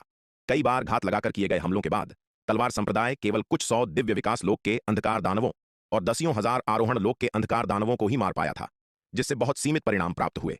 दूर आसमान में उड़ते हुए एक कड़े गठन में एक दूसरे से जुड़ी विशाल पवन वेग नौकाओं को देखकर विराट के चेहरे के भाव गंभीर हो गए। कई बार आमना सामना होने के बाद अंधकार दानवों ने वास्तव में उनकी कई चालों को समझ लिया था। उनकी रक्षात्मक क्षमताएं लगभग अचूक थीं। अंधकार दानवों के वर्तमान मार्चिंग गठन को देखते हुए उन पर घात लगाकर हमला करना बेहद मुश्किल था। अंधकार दानवों की पवन वेग नौकाएं बहुत बिखरी हुई थीं। भले ही उनकी कुछ नौकाओं को नष्ट करने में सफलता मिल भी जाए, फिर भी परिणाम सीमित ही होंगे। इसके अलावा अंधकार दानवों ने इस बार दिव्य विकास लोक की बहुत सी टोही टीमें भेजी थीं और कई नियोजित घातक व्यूह सक्रिय होने से पहले ही उन टीमों द्वारा खोजे जा चुके थे। भले ही इन घातक व्यूहों को खोजे जाने पर तुरंत विस्फोट कर दिया जाता, तो भी वे केवल दिव्य विकास लोक के अंधकार दानव वंश के टोही दस्तों को ही मार पाते। घातक व्यूह स्थापित करने की लागत की तुलना में परिणामी हताहतों की संख्या लागत के अनुकूल नहीं थी। बार बार प्रयास करने के बाद विराट के पास हार मानने के अलावा कोई विकल्प नहीं बचा। ऐसा लगता था कि छल कपट के माध्यम से अंधकार दानव वंश की सेना को हराना अब यथार्थवादी नहीं रह गया था। यह युद्ध अनिवार्य रूप से एक कठिन लड़ाई होने वाला था। 10 से अधिक बार घात लगाकर हमला करने के बाद विराट ने इन चालों को आजमाना बंद कर दिया और इसके बजाय अंधकार दानव वंश की सेना का स्वागत करने के लिए दानवनाशक नगर के बाहर अपना व्यूह स्थापित कर लिया। हालांकि अंधकार पर्वत का क्षेत्र बहुत विशाल था, जो दसियों खरब मील तक फैला हुआ था, फिर भी अर्ध रूपांतरण लोक के दिव्य अस्त्र स्तर की पवन वेग नौकाएं बेहद तेज थीं। 10 दिनों से भी कम समय में अंधकार दानव वंश की सेना अंधकार रसातल से दानवनाशक नगर के बाहर पहुंच चुकी थी। दानवनाशक नगर के बाहर आसमान में घनी रूप से भरी हुई अनगिनत विशाल पवन वेग नौकाओं को देखकर विराट, उपाध्यक्ष दिवाकर, अध्यक्ष जनार्दन, सूर्यवीर, एल्डर दुष्यंत और अन्य सभी के चेहरों पर गंभीर भाव आ गए। यह युद्ध आखिरकार आ ही गया था। दानवनाशक नगर के बाहर 7,000 से अधिक पवन वेग नौकाओं के बीच सबसे बड़ी और सबसे केंद्रीय नौका धीरे धीरे सामने की ओर बढ़ी। अंधकार दानव वंश की सेना के कमांडर सेनापति क्रूर पवन वेग नौका के केबिन से बाहर निकले। विराट, अध्यक्ष जनार्दन, उपाध्यक्ष दिवाकर, अब जबकि मेरी भैरव सेना आ चुकी है, तुम लोग तुरंत आत्मसमर्पण क्यों नहीं कर देते? तुम किस बात का इंतजार कर रहे हो? या फिर चट्टान से टकराने वाले अंडों की तरह अड़ियल होकर विरोध करने का इरादा है? सेनापति क्रूर ने दानवनाशक नगर की प्राचीर पर एक साथ खड़े विराट, अध्यक्ष जनार्दन और उपाध्यक्ष दिवाकर को घूरते हुए कहा, तुम्हारे शक्ति सिंधु महाद्वीप की ताकत के साथ तुम मेरी भैरव सेना के सामने एक रथ को रोकने की कोशिश करने वाले एक कीड़े के अलावा और कुछ नहीं हो। तुम पूरी तरह से बेकार हो। अभी आत्मसमर्पण कर दो और मैं तुम्हारी जान बख्शने का वादा कर सकता हूं। इसके अलावा मैं तुम्हें अपनी कमान के तहत महत्वपूर्ण पद भी दे सकता हूं। क्या कहते हो? शक्ति सिंधु महाद्वीप के साथ इतने वर्षों तक लड़ने के बाद सेनापति क्रूर को स्वाभाविक रूप से पता चल गया था कि शक्ति सिंधु महाद्वीप के सबसे महत्वपूर्ण व्यक्ति विराट, अध्यक्ष जनार्दन और उपाध्यक्ष दिवाकर थे। हालांकि सेनापति क्रूर अब एक बड़ी सेना की कमान संभाल रहे थे, फिर भी उन्हें तलवार संप्रदाय के हाथों बहुत नुकसान उठाना पड़ा था और उनमें अभी भी तलवार संप्रदाय को कम आंकने की हिम्मत नहीं थी। अगर शब्दों के जरिए इंसानों का मनोबल तोड़ा जा सके तो यह और भी बेहतर होगा। सेनापति क्रूर, तुम एक हारे हुए सेनापति हो जिसे हमने एक आवारा कुत्ते की तरह खदेड़ा था और तुम अपनी जान बचाकर भागे थे। अभी कितना ही समय बीता है, तुम इतने कम समय में इसे कैसे भूल गए? विराट ने तंज कसते हुए कहा। एकमात्र हारा हुआ सेनापति हमारी सेना के सामने बकवास करने की हिम्मत कर रहा है। मुझे आश्चर्य है कि तुम्हें यह साहस किसने दिया। चिंता मत करो, मेरा शक्ति सिंधु महाद्वीप तुम्हें 1 या 2 बार हरा सकता है और हम तुम्हें 3 या 4 बार भी हरा सकते हैं। तुम्हारा भैरव कबीला चाहे कितनी भी सेना भेज दे, अंत में वे मेरे शक्ति सिंधु महाद्वीप को अपना सिर सौंपने ही आए हैं। मुझे बस यही उम्मीद है कि तुम, यह आवारा कुत्ता, इस बार अपनी सेना को छोड़कर इतनी जल्दी नहीं भागोगे। विराट के शब्द सुनकर सेनापति क्रूर का चेहरा तुरंत बर्फ की तरह ठंडा पड़ गया। शक्ति सिंधु महाद्वीप पर उनके अनुभव उनके लिए एक घोर कलंक थे, विशेष रूप से वे समय जब विराट और शक्ति सिंधु महाद्वीप की अन्य शक्तिशाली हस्तियों द्वारा उनका शिकार किया गया था। ये ऐसे अपमान थे जिनका उन्होंने पहले कभी अनुभव नहीं किया था। उन समयों की तुलना में इतने सालों पहले शक्ति सिंधु महाद्वीप के एक रूपांतरण लोक के विशेषज्ञ द्वारा सील किया जाना कुछ भी नहीं था, क्योंकि जिस शक्ति सिंधु महाद्वीप के विशेषज्ञ ने उन्हें सील किया था वह कम से कम एक रूपांतरण लोक का विशेषज्ञ था। उसी स्तर के एक विशेषज्ञ द्वारा सील किया जाना सेनापति क्रूर के लिए शर्मनाक था, लेकिन कम से कम इतना अस्वीकार्य नहीं था। लेकिन दिव्य विकास लोक के योद्धाओं के एक समूह का नेतृत्व करते हुए केवल आरोहण लोक के एक तुच्छ कीड़े द्वारा खदेड़ा जाना पूरी तरह से असहनीय अपमान था। यदि यह बात बाहर फैल जाती तो यह जीवन भर के लिए उनकी प्रतिष्ठा पर एक अमिट दाग बन जाती। वर्षों पहले उनके उस अत्यंत दयनीय अवस्था को देखने वाले अंधकार दानवों में से केवल मुट्ठी भर ही बचे थे। इसलिए यद्यपि भैरव कबीले को पता था कि उन्होंने पिछले कुछ वर्षों में शक्ति सिंधु महाद्वीप पर कई हार का सामना किया है, लेकिन उन्हें विशिष्ट नुकसानों की जानकारी नहीं थी। लेकिन अब इन्हीं कमियों को विराट ने दोनों पक्षों की अनगिनत सेनाओं के सामने सार्वजनिक रूप से उजागर कर दिया था। घमंडी और अभिमानी सेनापति क्रूर इसे कैसे बर्दाश्त कर सकते थे? कमबख्त कीड़े, तू मौत को दावत दे रहा है। सेनापति क्रूर ने नगर की दीवार पर खड़े विराट को ठंडी निगाहों से घूरते हुए बर्फीली आवाज में कहा, कीड़े, तुझे जल्द ही पता चल जाएगा कि मुझे नाराज करने के परिणाम कितने गंभीर होते हैं। ओह, ऐसा क्या? मैं यह जानना चाहूंगा कि परिणाम कितने गंभीर हैं, विराट ने मुस्कुराते हुए कहा। हालांकि मैं यह जानने के लिए और भी अधिक उत्सुक हूं कि तुम, जो मेरे हारे हुए दुश्मन हो, इस बार अपनी पूंछ दबाकर भागने की क्या योजना बना रहे हो। लेकिन अधिक संभावना यह है कि इस बार तुम भाग भी नहीं पाओगे। तुम पहले भी कई बार भाग निकलने में सफल रहे हो, लेकिन इस बार तुम इतने भाग्यशाली नहीं होगे कि फिर से भाग सको। विराट के शब्द सुनकर अंधकार दानव सेना के बीच एक हलचल मच गई। हालांकि इन अंधकार दानव सैनिकों को पता था कि सेनापति क्रूर ने शक्ति सिंधु महाद्वीप पर कई हार का सामना किया है, लेकिन उन्हें यह नहीं पता था कि सेनापति क्रूर को इतनी अपमानजनक तरीके से हराया गया था और वास्तव में उन्हें खदेड़ा गया था। अपने कमांडर को इतना अपमानित होते हुए सुनकर और उनकी पूरी अक्षमता के बारे में जानकर अंधकार दानवों का मनोबल गिर गया। अंधकार दानव ताकत को सबसे ऊपर मानते थे। उनका पदानुक्रम मानव दुनिया की तुलना में कहीं अधिक कठोर था, लेकिन वे सम्मान को भी अधिक महत्व देते थे। अपने कमांडर को एक कायर भगोड़े के रूप में वर्णित सुनकर उनकी लड़ने की भावना तुरंत चकनाचूर हो गई। विराट के कठोर शब्दों को सुनकर और अपनी सेना के भीतर की हलचल को देखकर सेनापति क्रूर अब खुद को रोक नहीं सके। अगर विराट इसी तरह बोलते रहे तो लड़ाई शुरू होने से पहले ही उनकी सेना का मनोबल शायद टूट जाएगा। बड़े पैमाने के युद्ध में सेना के मनोबल का युद्ध की प्रभावशीलता पर गहरा प्रभाव पड़ता है। सभी सैनिकों, मेरे आदेश का पालन करो। दानवनाशक नगर को मिट्टी में मिला दो और शक्ति सिंधु महाद्वीप का नामो निशान मिटा दो, सेनापति क्रूर ने दहाड़ते हुए कहा। शक्ति सिंधु महाद्वीप पर विजय प्राप्त करके तुम सभी मेरे भैरव कबीले के मेधावी विषय बन जाओगे और क्षेत्रीय विस्तार के माध्यम से हमारे कबीले के लिए अद्वितीय सम्मान लाओगे। सेनापति क्रूर के शब्दों को सुनकर अंधकार दानव सैनिकों का मनोबल, जो गिर चुका था, तुरंत फिर से प्रज्वलित हो गया। क्षेत्रीय विस्तार का गुण एक अंधकार दानव के लिए अद्वितीय सम्मान था। यहां तक कि पूरी अंधकार दानव दुनिया में भी कोई भी अंधकार दानव इस तरह के सम्मान के प्रलोभन का विरोध नहीं कर सकता था। सेनापति क्रूर के आदेश पर अनगिनत अंधकार दानव सैनिक पवन वेग नौकाओं से बाहर निकले और युद्ध व्यूह बनाना शुरू कर दिया, जो एक विशाल काले बादल की तरह दानवनाशक नगर की ओर उमड़ पड़े। 7 करोड़ से अधिक आरोहण लोक के अंधकार दानव सैनिक, यह एक भयानक संख्या थी। आरोहण लोक की इतनी बड़ी अंधकार दानव सेना आसमान में फैल गई मानो एक काले बादल ने सूर्य को ढक लिया हो। यांत्रिक सेना के सैनिकों, मेरे आदेश को सुनो, उन पर पूरी ताकत से बमबारी करो। यह देखकर विराट ने बिल्कुल संकोच नहीं किया और तुरंत अपने सैनिकों को आदेश दिया।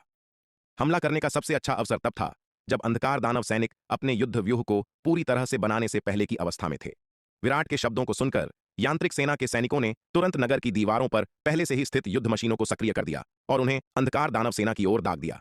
Boom boom boom! युद्ध मशीनों से प्रकाश की अनगिनत विशाल किरणें निकलीं, जो अंधकार दानव सेना की ओर बरस पड़ीं। यह ठीक नहीं है! यह देखकर सेनापति क्रूर के चेहरे के भाव पूरी तरह से बदल गए।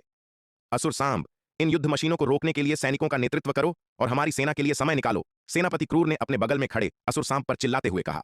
सेनापति क्रूर के शब्दों को सुनकर असुर सांब ने मन ही मन गालियां दी। लानत है उस हरामी सेनापति क्रूर पर! उसने वास्तव में उसे यह खतरनाक काम करने पर मजबूर कर दिया। वह स्पष्ट रूप से उसे तोप का चारा बना रहा है। अब उसके अधीनस्थ प्रमुख नाशक और असुर हिडिंब स्पष्ट रूप से उससे अधिक मजबूत थे। फिर भी सेनापति क्रूर ने उन्हें प्रभार का नेतृत्व करने के लिए नहीं भेजा, बल्कि इसके बजाय उसे उन भयानक युद्ध हथियारों के हमलों का सामना करने का आदेश दिया। प्रकाश की उन अविश्वसनीय रूप से शक्तिशाली किरणों को देखकर ही असुर सांब के रोंगटे खड़े हो गए। हालांकि वह अर्ध महाविपत्ति लोक का एक अंधकार दानव विशेषज्ञ था, जिसके पास अपार रक्षात्मक शक्ति थी, फिर भी उसे प्रकाश की इन भयानक किरणों से बहुत बड़ा खतरा महसूस हो रहा था। इन किरणों की शक्ति को देखते हुए यह स्पष्ट था कि वे उसके जीवन को खतरे में डालने में सक्षम थीं।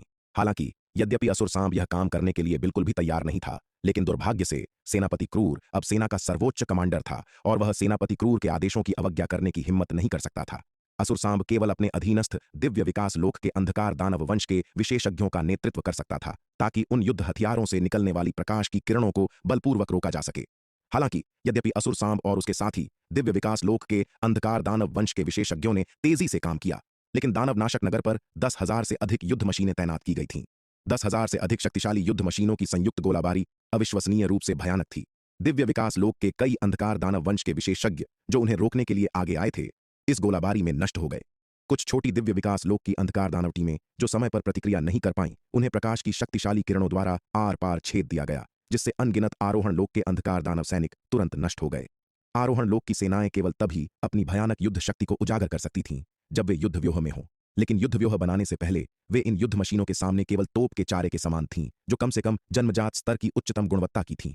यह नवीनतम घटनाओं का सबसे तेज और ताजा दृश्य था। हथियारों की इस गोलाबारी के तहत अंधकार दानव वंश ने कम से कम 1000 दिव्य विकास लोक के विशेषज्ञों और कम से कम 1 लाख आरोहण लोक के अंधकार दानव सैनिकों को खो दिया। सितु द्वारा अद्यतन किए गए अध्याय सबसे पूर्ण और व्यापक हैं, जिनमें सबसे समय पर त्रुटि मुक्त सामग्री सुधार किए गए हैं। कैशिंग कारणों से सीधे आधिकारिक वेबसाइट पर जाने की सिफारिश की जाती है। इसके अलावा मुख्य बात यह है कि हथियारों की इस गोलाबारी ने तुरंत अंधकार दानव वंश की सेना के गठन को बाधित कर दिया, जिससे उनके रैंकों के भीतर खलबली मच गई। ताबीज सेना, मेरे आदेश को सुनो, हमला करो! इस दृश्य को देखकर विराट स्वाभाविक रूप से इतने बेहतरीन अवसर को नहीं चूकेंगे और उन्होंने तुरंत ताबीज सेना के सैनिकों को आदेश दिया। एक बार जब इस तरह के बेहतरीन अवसर को पकड़ लिया जाता है, तो यह बहुत महत्वपूर्ण परिणाम दे सकता है। एक ही झटके में 1000 दिव्य विकास लोक के अंधकार दानवों और 1 लाख आरोहण लोक के अंधकार दानवों का सफाया करना, यदि यह एक आमने सामने की लड़ाई होती तो ऐसे परिणाम प्राप्त करने के लिए मानव जाति को भी भारी कीमत चुकानी पड़ती। हालांकि यदि महत्वपूर्ण अवसर का लाभ उठाया जाता है तो न्यूनतम लागत के साथ महत्वपूर्ण परिणाम प्राप्त किए जा सकते हैं। चूंकि दुश्मन का गठन अस्त व्यस्त है, यह मानव सेना के लिए एक सुनहरा अवसर प्रस्तुत करता है। जी हां, विराट के शब्दों को सुनकर किरण ने तुरंत जवाब दिया। इसके बाद किरण ने ताबीज सेना के सैनिकों को आज्ञा दी, जो बड़ी संख्या में अंधकार दानव पुतलों को नियंत्रित कर रहे थे, ताकि अंधकार दानव सेना की ओर आक्रमण किया जा सके। पिछले कुछ वर्षों में मानव जाति और अंधकार दानव जाति ने अंधकार पर्वतों में लगातार लड़ाई लड़ी है, जिसके परिणाम स्वरूप लगभग 3 करोड़ आरोहण लोक के अंधकार दानव सैनिकों की मृत्यु हुई है। हालांकि अधिकांश आरोहण लोक के अंधकार दानव लड़ाइयों के दौरान टुकड़ों में फाड़ दिए गए थे, फिर भी कुछ लाशें अपेक्षाकृत अच्छी तरह से संरक्षित थीं। मानव जाति द्वारा इन वर्षों में युद्ध के मैदान से लाई गई आरोहण लोक के अंधकार दानवों की लाशों की संख्या, साथ ही स्वर्ण ड्रैगन के अवतार द्वारा पूर्वी सागर के प्राचीन ड्रैगन महल के खंडहरों से वापस लाई गई लाशें कुल मिलाकर लगभग 50 लाख हैं। इन आरोहण लोक के अंधकार दानवों की लाशों को इन वर्षों में ताबीज व्यूह कार्यशाला द्वारा आरोहण लोक के अंधकार दानव पुतलों में परिष्कृत किया गया है। 50 लाख आरोहण लोक के अंधकार दानव पुतले एक बहुत ही दुर्जय बल का निर्माण करते हैं। दिव्य बाण सेना, तैयार हो जाओ! जैसे ही किरण और ताबीज सेना के अन्य सैनिकों ने आरोहण लोक के अंधकार दानव पुतलों को नियंत्रित किया, पंक्तियां बनाते हुए अंधकार दानव सेना की ओर प्रहार किया। विराट ने गंभीर चेहरे के साथ आदेश दिया। जी हां, विराट के आदेश पर जनरल रिया ने तुरंत जवाब दिया। स्वाभाविक रूप से विराट स्वयं इस युद्ध की समग्र कमान में थे, इसलिए जनरल रिया ने दिव्य बाण सेना की कमान को व्यक्तिगत रूप से संभालने के लिए पद छोड़ दिया था। हालांकि जनरल रिया तलवार संप्रदाय के सैन्य मुख्यालय की उप कमांडर थीं, लेकिन उन्होंने दिव्य बाण सेना के लिए सबसे अधिक प्रयास किया था और इसके संचालन का नेतृत्व करने में सबसे अधिक कुशल थीं। इसलिए कई वर्षों से जनरल रिया ने किसी अलग कमांडर को नियुक्त किए बिना ही दिव्य बाण सेना के कमांडर के रूप में भी काम किया था। जनरल रिया की कमान में दिव्य बाण सेना के सैनिकों ने, जो पहले से ही बड़े पैमाने पर युद्ध व्यूह बना रहे थे, तुरंत अपने धनुष खींचे, बाण चढ़ाए, युद्ध व्यूह बनाए और अंधकार दानव सेना की ओर तीर दागने लगे। आसमान में विशाल बाणों ने तीरों का एक पिंजरा बना दिया, जो एक तूफान की तरह अंधकार दानव सेना पर बरस रहा था। दिव्य बाण सेना का बाण व्यूह अविश्वसनीय रूप से शक्तिशाली था। इस क्षण अंधकार दानव सेना, जो हथियारों की पिछली गोलाबारी से अभी भी उबर नहीं पाई थी, उसे एक रक्षात्मक गठन बनाने का समय भी नहीं मिला था। आहा! तीरों की इस बौछार के तहत अंधकार दानव सेना के भीतर से तड़प की अनगिनत चीखें गूंज उठीं। दिव्य बाण सेना की इस बौछार ने कम से कम कई सौ दिव्य विकास लोक के अंधकार दानव विशेषज्ञों और दसियों हजार आरोहण लोक के अंधकार दानवों को मार डाला। हालांकि परिणाम यांत्रिक सेना की गोलाबारी जितने विशाल नहीं थे, फिर भी वे काफी महत्वपूर्ण थे। दिव्य बाण सेना की इस गोलाबारी के बाद किरण और ताबीज सेना के अन्य सैनिकों द्वारा नियंत्रित अंधकार दानव पुतले भी अंधकार दानव सेना में घुस गए और एक नरसंहार शुरू कर दिया। तलवार सेना, कनिष्क सेना, विशालकाय वंश सेना, चंद्रभेदी सेना, सप्ततारा सेना, देवगढ़ सेना, उन सभी को मार डालो। अंधकार दानव वंश की सेना को पहले से ही अस्त व्यस्त देखकर विराट ने तुरंत अन्य सेनाओं को आदेश दिया। जी युवा मास्टर, विराट का आदेश सुनकर युद्ध सेनाओं के जनरलों ने एक स्वर में उत्तर दिया। एक पल में विशाल हथियारों को थामे विशाल युद्ध व्यूह अंधकार दानव वंश की सेना की ओर बढ़ चले। यह देखकर कि तलवार संप्रदाय की सेना ने अपना आक्रमण शुरू कर दिया था, उपाध्यक्ष दिवाकर भी चुप नहीं रहे और उन्होंने दांव संघ की सेना को भी हमला करने का आदेश दिया। दांव संघ की 2 करोड़ आरोहण लोक की सेना भी तलवार संप्रदाय के 9वें स्तर के युद्ध व्यूहों से सुसज्जित थी। विशाल युद्ध व्यूह हथियारों को थामे बड़ी संख्या में विशाल युद्ध व्यूह अंधकार दानव वंश की सेना की ओर बढ़ चले। उसी समय Elder Rohan, Elder Yashpal, Elder Damodar, Elder Tushar, Elder Giriraj, Divya पवन महल की महारानी रेणुका, एल्डर विदुषी, एल्डर नयना, एल्डर गार्गी, भेड़ियानाथ, बलदेव, महारानी श्वेता, प्रमुख जयपाल, एल्डर योगेश्वर, एल्डर सागर, हिमशिखा, वैदेही, जयवर्धन, बलराम, यश और कई अन्य दिव्य विकास लोक के विशेषज्ञों ने भी अंधकार दानव वंश की सेना में प्रवेश किया। पलक झपकते ही अंधकार दानव वंश की सेना, मानव सेना और दिव्य विकास लोक के विशेषज्ञों के हमले से पूरी तरह से अप्रस्तुत रह गई, घोर अराजकता में गिर गई और कोई भी युद्ध व्यूह बनाने में असमर्थ हो गई। इस प्रकार यद्यपि अंधकार दानव वंश की सेना के पास एक महत्वपूर्ण संख्यात्मक लाभ था, लेकिन अब इसे मानव सेना द्वारा पूरी तरह से दबा दिया गया था। युद्ध का रुख अचानक मानव जाति के पक्ष में भारी रूप से मुड़ गया। यह देखकर सेनापति क्रूर का चेहरा पीला पड़ गया। उसने सोचा था कि इस बार भैरव कबीले ने शक्ति सिंधु महाद्वीप की मानव जाति के खिलाफ अपने आक्रमण पर सब कुछ दांव पर लगा दिया था और यह कि उसे एक भारी जीत मिलेगी। सभी के आश्चर्य के लिए जब दोनों सेनाएं वास्तव में भिड़ गईं, तो अंधकार दानव सेना कोई भी कदम उठाने से पहले ही मानव सेना द्वारा नष्ट की जाने लगी। यदि वह यह लड़ाई हार जाता है तो उसे भैरव कबीले में लौटने के लिए वास्तव में कोई चेहरा नहीं बचेगा। इस महत्वपूर्ण क्षण में सेनापति क्रूर ने अब और संकोच नहीं किया। प्रमुख नाशक असुर हिडिंब, मेरे पीछे आओ और आक्रमण करो। सेनापति क्रूर ने अपने बगल में खड़े प्रमुख नाशक और असुर हिडिंब को आदेश दिया। इस स्थिति में ज्वार को उलटने का एकमात्र तरीका उसके लिए व्यक्तिगत रूप से कार्रवाई करना था। जी कमांडर, सेनापति क्रूर के शब्दों को सुनकर प्रमुख नाशक और असुर हिडिंब ने जल्दी और सम्मानपूर्वक सहमति व्यक्त की। सेनापति क्रूर तेजी से आगे बढ़े, प्रमुख नाशक और असुर हिडिंब का नेतृत्व करते हुए और सीधे मानव दिव्य विकास लोक के विशेषज्ञों की ओर बढ़ चले। अंधकार दानव विशेषज्ञों में वे 3 सबसे मजबूत अंधकार दानव थे। सेनापति क्रूर ने मूल रूप से अपना कदम उठाने से पहले मुख्य लड़ाई के लगभग समाप्त होने तक प्रतीक्षा करने की योजना बनाई थी, यह उम्मीद करते हुए कि वे युद्ध को निर्णायक रूप से समाप्त कर देंगे। हालांकि उन्हें आश्चर्य हुआ कि उन्हें शुरुआत में ही व्यक्तिगत रूप से हस्तक्षेप करने के लिए मजबूर होना पड़ा। सेनापति क्रूर को कार्रवाई करते देख विराट स्वाभाविक रूप से चुपचाप खड़े नहीं रहने वाले थे। उन्होंने सेनापति क्रूर से निपटने के लिए पहले ही विभिन्न तैयारियां कर ली थीं। शिखर शर्मा की आकृति चमकी और वह सेनापति क्रूर की ओर दौड़ने वाले पहले व्यक्ति थे। उनके द्वारा अभी तक कोई कदम न उठाने का कारण सेनापति क्रूर का इंतजार करना था। एक तुच्छ अर्ध महाविपत्ति लोक का कीड़ा मेरा रास्ता रोकने का दुस्साहस कर रहा है, तू अपनी औकात भूल गया है। शिखर शर्मा को अपना रास्ता रोकते हुए देखकर सेनापति क्रूर की आंखें ठंडी हो गईं और उन्होंने ठंडी सांस ली। वह अब उस आधी मरी हुई अवस्था में नहीं था जो वह पहले था। उस मध्य श्रेणी के महाविपत्ति दानव शल्क फल की मदद से न केवल उसकी चोटें ठीक हो गई थीं, बल्कि उसकी साधना भी आगे बढ़ गई थी, जो प्रथम विपत्ति लोक की सीमा तक पहुंच गई थी। भले ही वह द्वितीय विपत्ति लोक में सफलता प्राप्त करने से केवल एक कदम दूर था, लेकिन अपनी वर्तमान साधना के साथ वह किसी भी समय द्वितीय विपत्ति लोक में सफलता प्राप्त करने में सक्षम था। अपनी वर्तमान युद्ध शक्ति के साथ यहां तक कि प्रथम विपत्ति लोक के विशेषज्ञों में से भी कुछ ही ऐसे थे जो उसकी बराबरी कर सकते थे। एक ऐसे तुच्छ अर्ध महाविपत्ति लोक के मानव कीड़े की तो बात ही छोड़ दें, जो उससे एक स्तर नीचे था।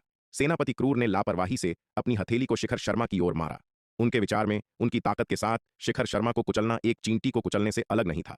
सेनापति क्रूर की हथेली के प्रहार को देख शर्मा शांत रहे। वह पीछे नहीं हटे, बल्कि अपनी बैंगनी मेघ स्वर्ण तलवार घुमाई, सीधे सेनापति क्रूर की हथेली के प्रहार का सामना किया। वह परखना चाहते थे कि सेनापति क्रूर कितने मजबूत हैं। यह देखकर कि शिखर शर्मा ने न केवल पीछे हटने से इनकार किया, बल्कि सीधे उनका सामना करने की हिम्मत की, सेनापति क्रूर की आंखों में एक मजाकिया भाव दिखाई दिया। उनकी राय में कार्य मौत को दावत देने के समान थे। बैंगनी मेघ स्वर्ण तलवार सेनापति क्रूर के बड़े हाथ से टकरा गई, जिससे कान बहरे कर देने वाली दहाड़ पैदा हुई। भयानक अवशिष्ट ऊर्जा सुनामी की तरह सभी दिशाओं में बाहर की ओर बह गई। सेनापति क्रूर के इस भयानक प्रहार को झेलने के बाद शिखर शर्मा का पूरा शरीर तोप के गोले की तरह पीछे की ओर उड़ गया। हालांकि सेनापति क्रूर भी शिखर शर्मा के पूरी ताकत वाले तलवार प्रहार से हिल गए थे और कई कदम पीछे लड़खड़ा गए। दूर शिखर शर्मा ने खुद को स्थिर किया और एक गंभीर अभिव्यक्ति के साथ सेनापति क्रूर को देखा। सेनापति क्रूर अविश्वसनीय रूप से मजबूत थे, उन भयानक जानवरों के बराबर जिनका सामना उन्होंने प्राचीन महाद्वीप के पहाड़ों में किया था। यदि उनके द्वारा पहने गए पारलौकिक क्षेत्र के दिव्य अस्त्र का सुरक्षा कवच न होता तो संभवतः वे उस प्रहार में घायल हो जाते। यह वास्तव में एक बहुत ही दुर्जेय प्रतिद्वंद्वी था और उसे हराना बेहद मुश्किल होगा। जब सेनापति क्रूर ने शिखर शर्मा को उनका प्रहार सहने के बाद अप्रभावित देखा तो वे आश्चर्य से चिल्ला उठे। शिखर शर्मा की ताकत उनकी उम्मीदों से कहीं अधिक थी। उस एक तलवार के प्रहार से वह बता सकते थे कि शिखर शर्मा की ताकत पहले से ही एक सच्चे पारलौकिक क्षेत्र के विशेषज्ञ के बराबर थी। यद्यपि शिखर शर्मा की ताकत उनके मुकाबले बहुत कम थी, फिर भी यह कुछ सामान्य महाविपत्ति लोक के विशेषज्ञों से एक पायदान ऊपर थी। इस मानव युवा की ताकत वास्तव में आश्चर्यजनक थी। उन्होंने उसे आंकने में बहुत बड़ी गलती की थी। सेनापति क्रूर ने पहले भी शिखर शर्मा से लड़ाई लड़ी थी, लेकिन उस समय शिखर शर्मा की ताकत वैसी नहीं थी जैसी आज है। कितना समय बीत चुका था और इस मानव युवा की ताकत पहले ही इतनी नाटकीय रूप से बढ़ गई थी। प्रगति की यह दर बस भयानक थी। यदि पर्याप्त समय दिया जाए और महाविपत्ति लोक में सफलतापूर्वक प्रगति करने के लिए और अवसर दिए जाएं, तो उसका क्या होगा। एक बार जब यह मानव युवा महाविपत्ति लोक में प्रवेश कर जाता है तो यहां तक कि वे भी उसकी बराबरी नहीं कर पाएंगे। यह सोचकर सेनापति क्रूर की शिखर शर्मा की ओर नजर एक ठंडी हत्या की मंशा से भर गई। इस मानव विलक्षण प्रतिभा को जीवित नहीं रहने दिया जाना चाहिए, अन्यथा यह उनके भैरव कबीले के लिए एक बहुत बड़ा छिपा हुआ खतरा बन जाएगा। यदि इस मानव युवा को समाप्त नहीं किया गया, भले ही उनका भैरव कबीला शक्ति सिंधु महाद्वीप पर सफलतापूर्वक विजय प्राप्त कर ले, फिर भी वह उनके कबीले के लिए एक बहुत बड़ा खतरा बना रहेगा और लगातार उनकी सुरक्षा को खतरे में डालता रहेगा। इस बात को ध्यान में रखते हुए सेनापति क्रूर ने अन्य सभी को नजरअंदाज किया और सीधे शिखर शर्मा की ओर दौड़े। अब उनके लिए सबसे महत्वपूर्ण बात शिखर शर्मा को पहले मारना था। एक बार शिखर शर्मा से निपट लिया जाए तो बाकी लोगों को संभालना बहुत आसान हो जाएगा। जैसे ही सेनापति क्रूर शिखर शर्मा की ओर बढ़े, अचानक एक कान फोड़ू दहाड़ के साथ एक विशाल आकृति ने शिखर शर्मा का रास्ता रोक लिया। इस आकृति से एक अविश्वसनीय रूप से शक्तिशाली आभा मंडल निकल रहा था। आभा मंडल को देखते हुए यह स्पष्ट रूप से सेनापति क्रूर के समान स्तर का एक पावर हाउस था। विशाल आकृति ने तुरंत सेनापति क्रूर पर एक भयंकर प्रहार किया। यह देखकर सेनापति क्रूर हैरान और क्रोधित दोनों हुए। उन्होंने इस आकृति को बहुत अच्छी तरह से पहचान लिया था। यह कई साल पहले उनके अंधकार दानव सेना के मोहरा जनरल थे। जब वे शक्ति सिंधु महाद्वीप पर उतरे तो उनकी दानव सेना वास्तव में दो मार्गों में विभाजित हो गई थी और दो अलग अलग दिशाओं में हमला कर रही थी। एक मार्ग जिसका नेतृत्व उनके वरिष्ठ अधिकारी कर रहे थे, दक्षिणी महाद्वीप से मध्य महाद्वीप की ओर हमला कर रहा था, जबकि दूसरा मार्ग एक अन्य अंधकार दानव कमांडर के नेतृत्व में पूर्वी सागर की ओर हमला कर रहा था। इस मोहरा जनरल ने मध्य महाद्वीप की ओर एक अंधकार दानव मोहरा सेना का नेतृत्व किया था। दुर्भाग्य से इस मोहरा जनरल और उनकी मोहरा सेना के प्रस्थान के बाद वे बिना किसी निशान के गायब हो गए। सेनापति क्रूर ने सोचा था कि इस मोहरा जनरल को भी कहीं सील कर दिया गया था, लेकिन उन्हें कभी उम्मीद नहीं थी कि वे पहले ही मर चुके होंगे। पूर्वी सागर की ओर हमला करने वाली दूसरी अंधकार दानव सेना भी प्रस्थान के बाद बिना किसी निशान के गायब हो गई थी। बाद में दक्षिणी सागर से मध्य महाद्वीप की ओर हमला करने वाली इस अंधकार दानव सेना का एक अत्यंत भयंकर युद्ध में दक्षिणी महाद्वीप में मानव सेना से टकराव हुआ। उस लड़ाई ने सीधे दक्षिणी और दक्षिण पश्चिमी महाद्वीपों को चकनाचूर कर दिया था। उसके वरिष्ठ अधिकारी, उनके अंधकार दानव वंश के असली सेनापति दांव संघ के पूर्व अध्यक्ष द्वारा अपने साथ मौत के घाट उतार दिए गए थे। उस लड़ाई में जहां शक्ति सिंधु महाद्वीप को भारी हताहतों का सामना करना पड़ा, वहीं उनकी अंधकार दानव वंश की सेना को भी भारी नुकसान हुआ था। उनके कई पारलौकिक क्षेत्र के कमांडरों को मानव पारलौकिक क्षेत्र के विशेषज्ञों द्वारा घसीटा और मार डाला गया था। अंततः मानव पारलौकिक क्षेत्र के विशेषज्ञों की अत्यधिक संख्या के कारण वे लड़ाई जारी रखने में असमर्थ थे। उन्होंने एक बहुत शक्तिशाली सीलिंग व्यूह स्थापित किया और बचे हुए अंधकार दानव वंश के विशेषज्ञों को पारलौकिक क्षेत्र में सील करने के लिए खुद को बलिदान कर दिया। सेनापति क्रूर ने कभी उम्मीद नहीं की थी कि जब वे फिर से अपने पूर्व मोहरा जनरल से मिलेंगे तो इस तरह से मिलेंगे। इस मोहरा जनरल को अन्य मृत अंधकार दानवों की तरह स्पष्ट रूप से इंसानों द्वारा एक कठपुतली में बदल दिया गया था। सेनापति क्रूर ने गुस्से में फुफकारते हुए महाविपत्ति लोक के दानव कठपुतली पर मुक्का मारा। यह मोहरा जनरल लाखों साल पहले भी उसकी बराबरी नहीं कर सकता था। अब की तो बात ही छोड़ दें। यदि उसकी ताकत वापस नहीं आई होती तो शायद महाविपत्ति लोक का यह दानव कठपुतली कुछ खतरा पैदा कर सकता था, लेकिन अब उसकी ताकत न केवल अपने चरम पर वापस आ गई थी बल्कि पहले से भी अधिक मजबूत हो गई थी। यह दानव जो अनगिनत वर्षों से मृत था और एक कठपुतली में बदल गया था, उसकी तुलना में कैसे हो सकता है। सेनापति क्रूर के प्रहार का सामना करते हुए दानव कठपुतली पीछे नहीं हटी बल्कि सीधे सेनापति क्रूर से टकरा गई। बूम! एक और पृथ्वी को हिला देने वाली दहाड़ गूंज उठी। विशाल दानव कठपुतली जो सेनापति क्रूर के प्रहार से टकराई थी वह भी पीछे की ओर उड़ गई। दूसरी ओर सेनापति क्रूर केवल कुछ कदम पीछे हटे। इससे पता चलता है कि युद्ध शक्ति के संदर्भ में महाविपत्ति लोक की यह दानव कठपुतली अभी भी सेनापति क्रूर से काफी कमजोर थी। जैसे ही सेनापति क्रूर ने महाविपत्ति लोक की दानव कठपुतली पर मुक्का मारा, उनके ऊपर एक विशाल हथौड़ा आ गिरा। यह देखकर सेनापति क्रूर का चेहरा काला पड़ गया और उन्होंने अपना हाथ घुमाया, जिससे हथौड़े पर प्रहार हुआ। एक कान फोड़ू दहाड़ के साथ हथौड़ा और उसके पीछे मौजूद शार्दूल दोनों ही सेनापति क्रूर के प्रहार से हजारों मील दूर जा गिरे। यह बूढ़ा कुत्ता काफी ताकतवर है, शार्दूल बड़बड़ाया, उसकी आवाज दबी हुई थी। उनके संक्षिप्त आदान प्रदान से उसे पता चल गया था कि सेनापति क्रूर उन सभी वर्षों में सामने आया सबसे भयानक प्रतिद्वंद्वी था। इतने शक्तिशाली प्रतिद्वंद्वी को हराना कोई आसान काम नहीं होगा। शार्दूल पहले ही अंतिम चरण के दिव्य विकास लोक की सीमा तक पहुंच चुका था और चरम पर पहुंचने से केवल एक बाल बराबर दूर था। इसकी ताकत शिखर शर्मा की तुलना में केवल थोड़ी ही कमजोर थी। यहां तक कि विराट के स्वर्ण ड्रैगन अवतार और अध्यक्ष जनार्दन जैसे शीर्ष विशेषज्ञ भी इसके बराबर नहीं थे। सेनापति क्रूर के खिलाफ इस लड़ाई में शार्दूल निस्संदेह मुख्य बल था। शिखर शर्मा, विराट के स्वर्ण ड्रैगन क्लोन और शार्दूल के आगे बढ़ने के बाद विशाल कछुआ, नीलिमा, माया, आयु, चंपा, अध्यक्ष जनार्दन, उपाध्यक्ष Diwakar, elder Kunal, elder Jaidev, Suryaveer, elder Dushyant, elder Yogita और अन्य भी सेनापति क्रूर की ओर दौड़ पड़े। सेनापति क्रूर की ताकत भयानक थी। शिखर शर्मा, विराट के स्वर्ण ड्रैगन क्लोन और शार्दूल अकेले उसकी बराबरी नहीं कर सकते थे। इस लड़ाई के शुरू होने से बहुत पहले विराट ने सेनापति क्रूर से निपटने के लिए कर्मियों और रणनीतियों पर पहले ही फैसला कर लिया था। विशाल कछुआ, नीलिमा, माया, आयु, चंपा, अध्यक्ष जनार्दन, उपाध्यक्ष Diwakar, elder Kunal, elder Jaidev, Suryaveer, elder Dushyant, elder Yogita और अन्य लोगों ने भी कठोर प्रशिक्षण प्राप्त किया था और षटकोण बाण व्यूह में उनका समन्वय अत्यंत घनिष्ठ था। उपाध्यक्ष Diwakar, elder Kunal, elder Jaidev, Suryaveer, elder Dushyant और एल्डर योगिता, हालांकि उन सभी ने अर्ध रूपांतरण लोक में प्रवेश कर लिया था और अपने रूपांतरण दिव्य अस्त्रों के साथ काफी युद्ध शक्ति को उजागर कर सकते थे।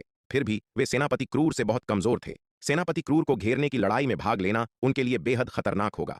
उनकी सुरक्षा सुनिश्चित करने के लिए विराट ने न केवल उनके लिए रूपांतरण दिव्य अस्त्रों के साथ रक्षात्मक पोशाक तैयार की, बल्कि उन्हें षटकोण बाण व्यूह भी सिखाया। षटकोण बाण व्यूह महासुवर्ण युद्ध व्यूह से भिन्न है। इसे विशेष रूप से विशेषज्ञों के बीच समन्वित युद्धों के लिए डिजाइन किया गया है, जबकि महासुवर्ण युद्ध व्यूह बड़े पैमाने पर सेना के युद्ध के लिए अधिक उपयुक्त है। षटकोण बाण व्यूह के साथ उपाध्यक्ष दिवाकर, सूर्यवीर, एल्डर योगिता और अन्य बहुत सुरक्षित थे। हालांकि उनमें से प्रत्येक व्यक्ति सेनापति क्रूर का अकेले शायद ही मुकाबला कर सकता था। फिर भी षटकोण बाण व्यूह बनाने वाले उन 12 लोगों की टीम बेहद शक्तिशाली युद्ध बल को उजागर कर सकती थी और एक महत्वपूर्ण भूमिका निभा सकती थी। जहां तक शिखर शर्मा, विराट के स्वर्ण ड्रैगन क्लोन और 3 शार्दूलों की बात है, उन्होंने दूसरों के साथ युद्ध व्यूह नहीं बनाया, बल्कि स्वतंत्र रूप से लड़ाई लड़ी। उनसे निपटने के लिए उनकी संयुक्त ताकत सेनापति क्रूर के खिलाफ अपनी रक्षा करने के लिए पर्याप्त थी, इसलिए उन्हें बचाव के लिए षटकोण बाण व्यूह के साथ समन्वय करने की आवश्यकता नहीं थी। इसके अलावा उनकी व्यक्तिगत ताकत ने मुक्त युद्ध में अधिक लचीलेपन की अनुमति दी, जिससे उन्हें युद्ध व्यूह की बाधाओं से मुक्ति मिली। आखिरकार जहां युद्ध व्यूह बनाने से युद्ध और रक्षात्मक क्षमताओं में काफी वृद्धि हुई, वहीं इसने व्यक्तिगत चपलता को गंभीर रूप से सीमित कर दिया। सेनापति क्रूर रूपांतरण लोक के एक विशेषज्ञ के रूप में अविश्वसनीय रूप से तेज था। विराट को यह सुनिश्चित करना था कि उनकी योजना सेनापति क्रूर को रोके रख सके और उसे दूसरों से निपटने के लिए खुद को निकालने से रोक सके। सेनापति क्रूर की भयानक ताकत के साथ इन शीर्ष स्तरीय विशेषज्ञों को छोड़कर अन्य मानव विशेषज्ञ सेनापति क्रूर के कैलिबर के एक सर्वोच्च विशेषज्ञ के सामने पूरी तरह से शक्तिहीन थे। इसलिए शिखर शर्मा, विराट के स्वर्ण ड्रैगन क्लोन और शार्दूल ने अन्य योद्धाओं के साथ युद्ध व्यूह बनाने के बजाय अपने लचीलेपन को सुनिश्चित करने के लिए अपनी कुछ युद्ध शक्ति का बलिदान करना चुना और उन्हें जल्दी से शामिल होने और सेनापति क्रूर को रोके रखने की अनुमति दी। संयुक्त हमले के तहत सेनापति क्रूर वास्तव में पूरी तरह से बंधा हुआ था। हालांकि कोई भी अकेला व्यक्ति उसे हरा नहीं सकता था, लेकिन समूह की संयुक्त शक्ति उसका मुकाबला करने के लिए पर्याप्त से अधिक थी, विशेष रूप से यह देखते हुए कि उनके विरोधियों में शिखर शर्मा जैसा एक शीर्ष स्तरीय विशेषज्ञ और एक कठपुतली में परिष्कृत पारलौकिक क्षेत्र का राक्षसी प्राणी शामिल था। जहां सेनापति क्रूर मजबूत था, वहीं इतने सारे मानव विशेषज्ञों के संयुक्त हमले से निपटने का उसके पास कोई प्रभावी तरीका नहीं था। सेनापति क्रूर ने समूह पर नजर डाली, उसका चेहरा गंभीर था। बहुत अच्छा, तुम लोग मेरे गंभीर ध्यान के लायक हो, सेनापति क्रूर ने ठंडे स्वर में कहा। उसने मूल रूप से सोचा था कि मध्य श्रेणी के महाविपत्ति दानव शल्क फल को परिष्कृत करने के बाद उसकी ताकत काफी बढ़ गई थी और यह युद्ध एक त्वरित और विनाशकारी जीत होगी, जो मानव सेना की सुरक्षा को आसानी से नष्ट कर देगी और शक्ति सिंधु महाद्वीप पर विजय प्राप्त कर लेगी। लेकिन आज ऐसा लग रहा था कि मानव जाति की ताकत उसकी उम्मीद से कहीं अधिक थी।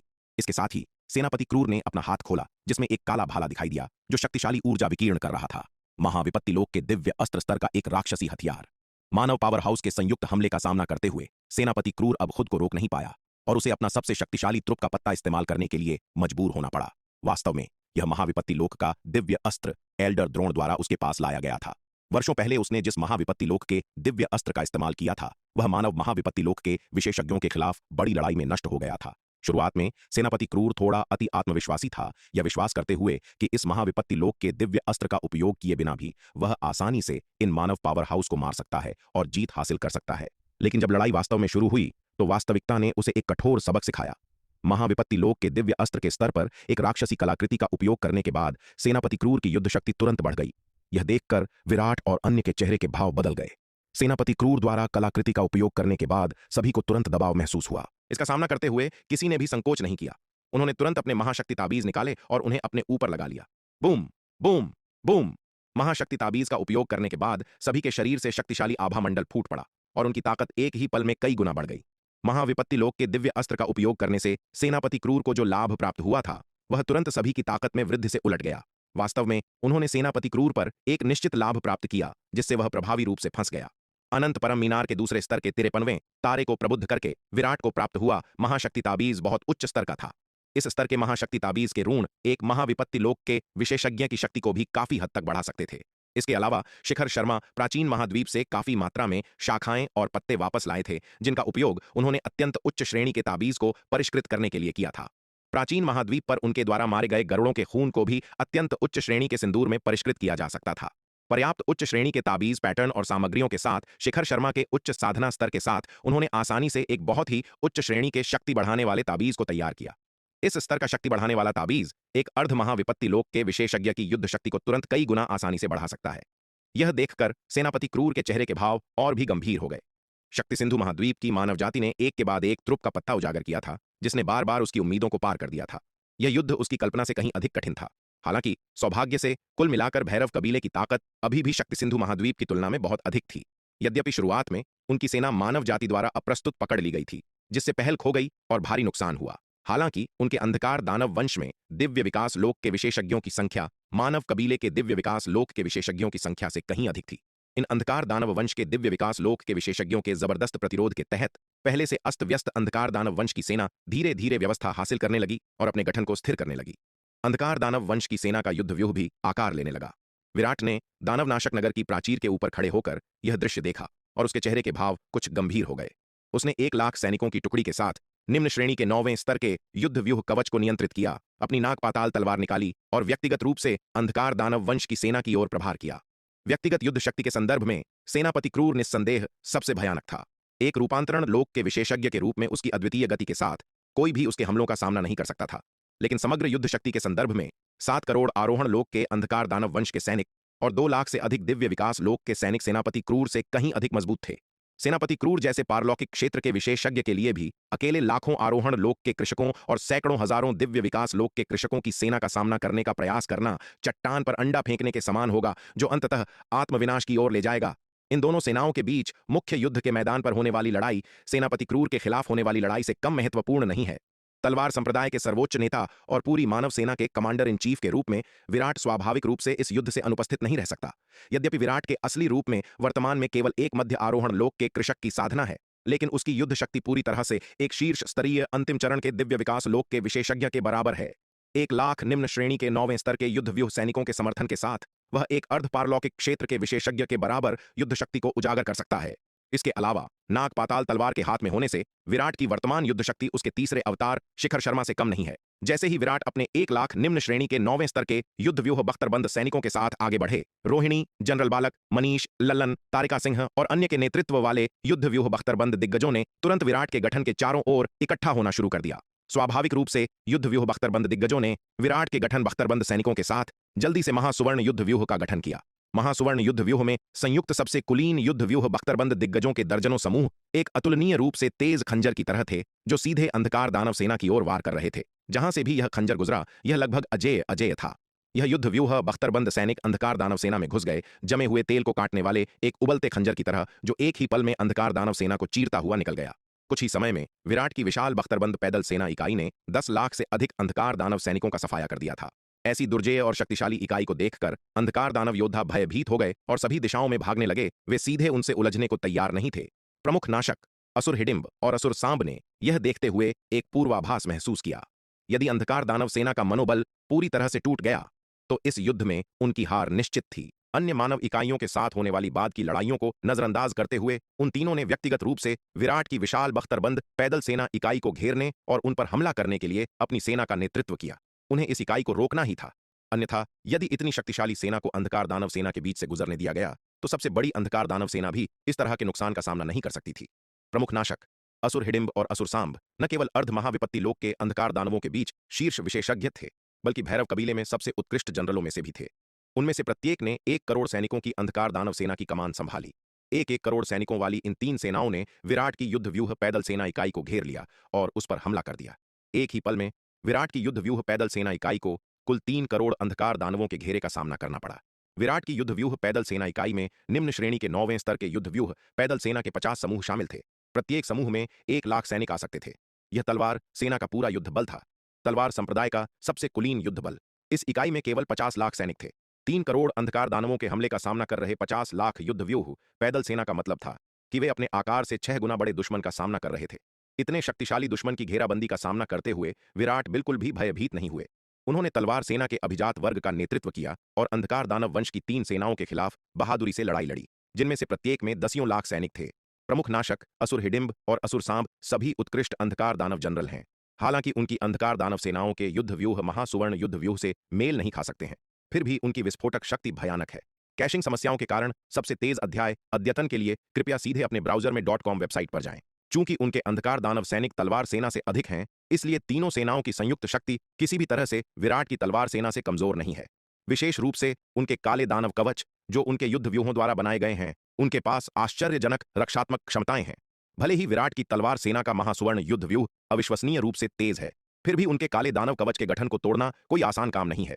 कुछ समय के लिए विराट की तलवार सेना और 3 अंधकार दानव सेनाएं, जिनमें से प्रत्येक की संख्या करोड़ों में थी, एक भयंकर और कठिन लड़ाई में उलझी हुई थीं। करोड़ों की संख्या वाली ये 3 कुलीन अंधकार दानव सेनाएं विराट की तलवार सेना को हराने में असमर्थ थीं, लेकिन विराट की तलवार सेना भी समान रूप से अविश्वसनीय रूप से मजबूत काले दानव कवच गठन को तोड़ने में असमर्थ थी। इस प्रकार इन 3 अंधकार दानव सेनाओं को बहुत कम नुकसान हुआ। हालांकि जबकि विराट की तलवार सेना इन 3 कुलीन अंधकार दानव सेनाओं को हरा नहीं सकी, उन्होंने अकेले ही अंधकार दानवों के सबसे कुलीन 3 करोड़ सैनिकों को रोके रखा, जिससे बाकी मानव सेना पर दबाव बहुत कम हो गया। मूल रूप से शक्ति सिंधु महाद्वीप की आरोहण लोक की सेना की संख्या भैरव के अंधकार दानव वंश की आरोहण लोक की सेना की तुलना में बहुत कम थी। आखिरकार शक्ति सिंधु महाद्वीप की पूरी आरोहण लोक की सेना की संख्या केवल 5 करोड़ थी, जबकि अंधकार दानव वंश की आरोहण लोक की सेना की संख्या चौंका देने वाली 7 करोड़ थी, जो शक्ति सिंधु महाद्वीप से पूरे 2 करोड़ अधिक थी। युद्ध शक्ति में इतना बड़ा अंतर 2 करोड़ आरोहण लोक के सैनिक आसानी से पाटा नहीं जा सकता था। इसके अलावा अंधकार दानव वंश की सेना अपनी दुर्जेय ताकत के लिए असंख्य लोकों में प्रसिद्ध थी। अन्य जातियां समान संख्या होने पर भी अंधकार दानव वंश की बराबरी नहीं कर सकती थीं, तो कम संख्या में होने का तो सवाल ही नहीं उठता था। असंख्य लोगों के युद्धों में अन्य जातियों को अक्सर अंधकार दानव वंश का मुश्किल से सामना करने के लिए कई गुना, यहां तक कि 10 गुना आकार की सेनाओं की आवश्यकता होती थी। यह स्पष्ट रूप से शक्ति सिंधु महाद्वीप के सामने आने वाली भयानक स्थिति को दर्शाता है। यहां तक कि किरण के 50 लाख आरोहण लोक के अंधकार दानव वंश के कठपुतली सैनिकों के साथ, जिन्होंने संख्यात्मक नुकसान की कुछ हद तक भरपाई की, संख्याओं में अंतर अभी भी 1 करोड़ 50 लाख का था। महान युद्ध शुरू होने से पहले विराट इस बात को लेकर कुछ चिंतित थे कि अतिरिक्त 1 करोड़ 50 लाख आरोहण लोक के अंधकार दानवों से कैसे निपटा जाए, लेकिन अब उनकी तलवार सेना ने अकेले ही अंधकार दानवों के सबसे कुलीन 3 करोड़ सैनिकों की सेना को रोके रखा था, जिसने इस समस्या को हल कर दिया था। शक्ति सिंधु महाद्वीप हाल के वर्षों में बहुत तेजी से विकसित हुआ था। व्यक्तिगत युद्ध शक्ति के संदर्भ में एक ही स्तर के आरोहण लोक के मानव योद्धा अंधकार दानवों से मेल नहीं खा सकते थे। हालांकि मानव सेना के युद्ध व्यूह कवच के उपकरणों ने उनकी युद्ध शक्ति को बहुत बढ़ा दिया था और अत्यधिक शक्तिशाली महासुवर्ण युद्ध व्यूह ने उनकी ताकत को और बढ़ा दिया था। इन कारकों के कारण युद्ध शुरू होने के बाद मानव सेना मुख्य युद्ध के मैदान पर नुकसानदेह स्थिति में नहीं थी। इसके विपरीत उनका पलड़ा भारी था। हालांकि जबकि मानव सेना की स्थिति अपेक्षाकृत अच्छी थी, दिव्य विकास लोक के स्तर पर होने वाली लड़ाइयों की संभावनाएं इतनी आशाजनक नहीं थीं। यह कहा जा सकता है कि शक्ति सिंधु महाद्वीप और अंधकार दानव वंश के भैरव कबीले के बीच सबसे बड़ा अंतर आरोहण लोक के योद्धाओं की संख्या में नहीं, बल्कि दिव्य विकास लोक के योद्धाओं के स्तर में है। आखिरकार इस बार भैरव कबीले ने पूरे 3 लाख दिव्य विकास लोक के विशेषज्ञों को लामबंद किया है। हालांकि भले ही शक्ति सिंधु महाद्वीप हाल के वर्षों में तेजी से विकसित हुआ है और दिव्य विकास लोक के योद्धाओं की संख्या में विस्फोट हुआ है, फिर भी शक्ति सिंधु महाद्वीप के विकास का समय बहुत कम है। सभी दिव्य विकास लोक के योद्धाओं को मिलाकर केवल 1,50,000 हैं, जो अंधकार दानव वंश की तुलना में आधा अंतर है। यह विशाल अंतर शक्ति सिंधु महाद्वीप को गंभीर नुकसान में डालता है। पूरे युद्ध के मैदान में युद्ध के दिव्य विकास लोक के स्तर पर शक्ति सिंधु महाद्वीप की स्थिति सबसे अधिक भयानक है। हालांकि मानव जाति ने शुरू में बढ़त हासिल कर ली थी, जिससे अंधकार दानव वंश को काफी नुकसान पहुंचा था। लेकिन प्रारंभिक नुकसान में केवल 30,000 दिव्य विकास लोक के अंधकार दानवों और 10 से 20 लाख आरोहण लोक के अंधकार दानवों का सफाया हुआ था। जहां दिव्य विकास लोक के 30,000 अंधकार दानव एक महत्वपूर्ण जीत की तरह लगते हैं, वहीं भैरव कबीले के 3 लाख दिव्य विकास लोक के विशेषज्ञों की तुलना में 30,000 अंधकार दानव उनकी कुल दिव्य विकास लोक की ताकत का केवल 10वां हिस्सा ही दर्शाते हैं। इसलिए समग्र युद्ध शक्ति पर उनका प्रभाव सीमित है। शक्ति सिंधु महाद्वीप की तरफ लगभग हर एक दिव्य विकास लोक का विशेषज्ञ एक साथ 2 अंधकार दानवों के हमलों का सामना कर रहा है। यह शक्ति सिंधु महाद्वीप के दिव्य विकास लोक के विशेषज्ञों पर बहुत अधिक दबाव डालता है। सौभाग्य से, क्योंकि मानव सेना मुख्य युद्ध के मैदान पर थोड़ी बढ़त रखती है, कुछ इकाइयों को अंधकार दानवों के खिलाफ इन दिव्य विकास लोक के विशेषज्ञों के साथ मिलकर काम करने के लिए मुक्त किया जा सकता है, जो शक्ति सिंधु महाद्वीप के दिव्य विकास लोक के विशेषज्ञों पर दबाव को कम करता है। हालांकि चूंकि मुख्य युद्ध के मैदान पर मानव सेना का लाभ सीमित है, इसलिए वे इन दिव्य विकास लोक के योद्धाओं को जो समर्थन प्रदान कर सकते हैं वह भी सीमित है। अधिकांश दबाव का सामना अभी भी इन दिव्य विकास लोक के विशेषज्ञों को अकेले ही करना पड़ता है। शुरुआत में ये मानव दिव्य विकास लोक के विशेषज्ञ शक्तिशाली ताबीज जैसे महाशक्ति ताबीज, महास्वर्ण कवच रून, महानव स्वर्ग दिव्य ढाल ताबीज और वायु विस्फोटक ताबीज, साथ ही पुनः शक्ति गोली और नवजीवन संजीवनी गोली जैसी गोलियों और उच्च स्तरीय जादुई खजानों की सहायता पर भरोसा करते हुए अंधकार दानव वंश के दिव्य विकास लोक के विशेषज्ञों के आक्रमण का बमुश्किल सामना करने में सक्षम थे। हालांकि जैसे जैसे युद्ध जारी रहा और इन ताबीजों और गोलियों की लगातार खपत होती गई, शक्ति सिंधु महाद्वीप के दिव्य विकास लोक के विशेषज्ञ धीरे धीरे टूटने लगे। आखिरकार इतनी बड़ी संख्या में दिव्य विकास लोक के विशेषज्ञों की खपत का समर्थन करने के लिए भारी मात्रा में संसाधनों की आवश्यकता थी। हालांकि विराट ने युद्ध शुरू होने से पहले इस युद्ध के लिए पूरी तैयारी कर ली थी, लेकिन तलवार संप्रदाय के संसाधन यद्यपि प्रचुर मात्रा में थे, फिर भी वे सीमित ही थे। युद्ध शुरू होने से पहले विराट ने तलवार संप्रदाय के लगभग सभी उच्च स्तरीय प्राकृतिक खजानों को विभिन्न खजानों में बदल दिया था, लेकिन फिर भी यह युद्ध को लंबे समय तक जारी नहीं रख सका। अंततः शक्ति सिंधु महाद्वीप और अंधकार दानव वंश के भैरव कबीले के बीच ताकत का अंतर बहुत अधिक था। बूम बूम बूम, आसमान में युद्ध के भयानक झटके गूंज उठे। दिव्य पवन महल की महारानी रेणुका, एल्डर विदुषी, एल्डर नयना, एल्डर गार्गी और दिव्य पवन महल के अन्य दिव्य विकास लोक के विशेषज्ञों ने युद्ध व्यूह बनाए और अंधकार दानव वंश के विशेषज्ञों के एक समूह के खिलाफ लड़ाई लड़ी। वे प्रमुख नाशक, असुर हिडिंब और असुर सांब के अलावा अंधकार दानव वंश के विशेषज्ञों के लगभग सबसे मजबूत समूह का सामना कर रहे थे। इनमें से आधे से अधिक अंधकार दानव वंश के विशेषज्ञ अर्ध महाविपत्ति लोक में थे। इसने महारानी रेणुका, एल्डर विदुषी, एल्डर नयना और दिव्य पवन महल के अन्य योद्धाओं पर बहुत अधिक दबाव डाला। हाल के वर्षों में विराट के समर्थन के साथ महारानी रेणुका बहुत तेजी से विकसित हुई थी, लेकिन अंततः दिव्य पवन महल के विकास का समय अभी भी बहुत छोटा था और नींव के मामले में अभी भी इसकी कमी थी। पूरे दिव्य पवन महल में केवल 5 लोगों ने अर्ध महाविपत्ति लोक में प्रवेश किया था: एल्डर योगिता, महारानी रेणुका, एल्डर विदुषी, एल्डर नयना और एल्डर गार्गी। एल्डर योगिता विराट के पूर्ण समर्थन और प्रचुर मात्रा में साधना संसाधनों के साथ इसमें सफलता पाने में अधिक समय लेती थीं और अधिक मजबूत थीं। हालांकि महारानी रेणुका, एल्डर विदुषी, एल्डर नयना और एल्डर गार्गी ने हाल ही में अर्ध महाविपत्ति लोक में सफलता प्राप्त की थी और इस महान लड़ाई के शुरू होने पर उनके क्षेत्र अभी तक पूरी तरह से स्थिर नहीं थे। उनके विरोधियों में 10 से अधिक अर्ध महाविपत्ति लोक के अंधकार दानव शामिल थे और दिव्य विकास लोक के चरम और अंतिम चरणों में और भी अधिक अंधकार दानव थे। ये अर्ध महाविपत्ति लोक के अंधकार दानव आमतौर पर उनसे कहीं अधिक मजबूत थे। यदि यह उनके महाविपत्ति लोक के दिव्य अस्त्रों और महाशक्ति ताबीजों के लिए नहीं होता, जो उनकी ताकत को कई गुना बढ़ा सकते थे, तो वे संभवतः इतने शक्तिशाली विरोधियों के सामने पहले ही घुटने टेक चुके होते। विभिन्न खजानों की सहायता के बावजूद भी उनका संघर्ष अत्यंत कठिन था। बूम! भयंकर युद्ध के बीच महारानी रेणुका की युद्ध शक्ति धीरे धीरे कम होती गई, क्योंकि उनके महाशक्ति ताबीज का प्रभाव कम हो गया था। इससे पहले कि वह अपनी ताकत बनाए रखने के लिए किसी दूसरे ताबीज का उपयोग कर पाती, एक अर्ध महाविपत्ति लोक के एक शक्तिशाली अंधकार दानव वंश के विशेषज्ञ ने अवसर का लाभ उठाया और एक भयंकर प्रहार किया। अर्ध महाविपत्ति लोक के अंधकार दानव वंश के विशेषज्ञ ने एक पूरी ताकत वाला प्रहार किया, जिसका निशाना सीधा महारानी रेणुका की ओर था। महारानी रेणुका पहले से ही 2 शक्तिशाली अर्ध महाविपत्ति लोक के अंधकार दानव वंश के विशेषज्ञों के संयुक्त हमले का सामना कर रही थीं।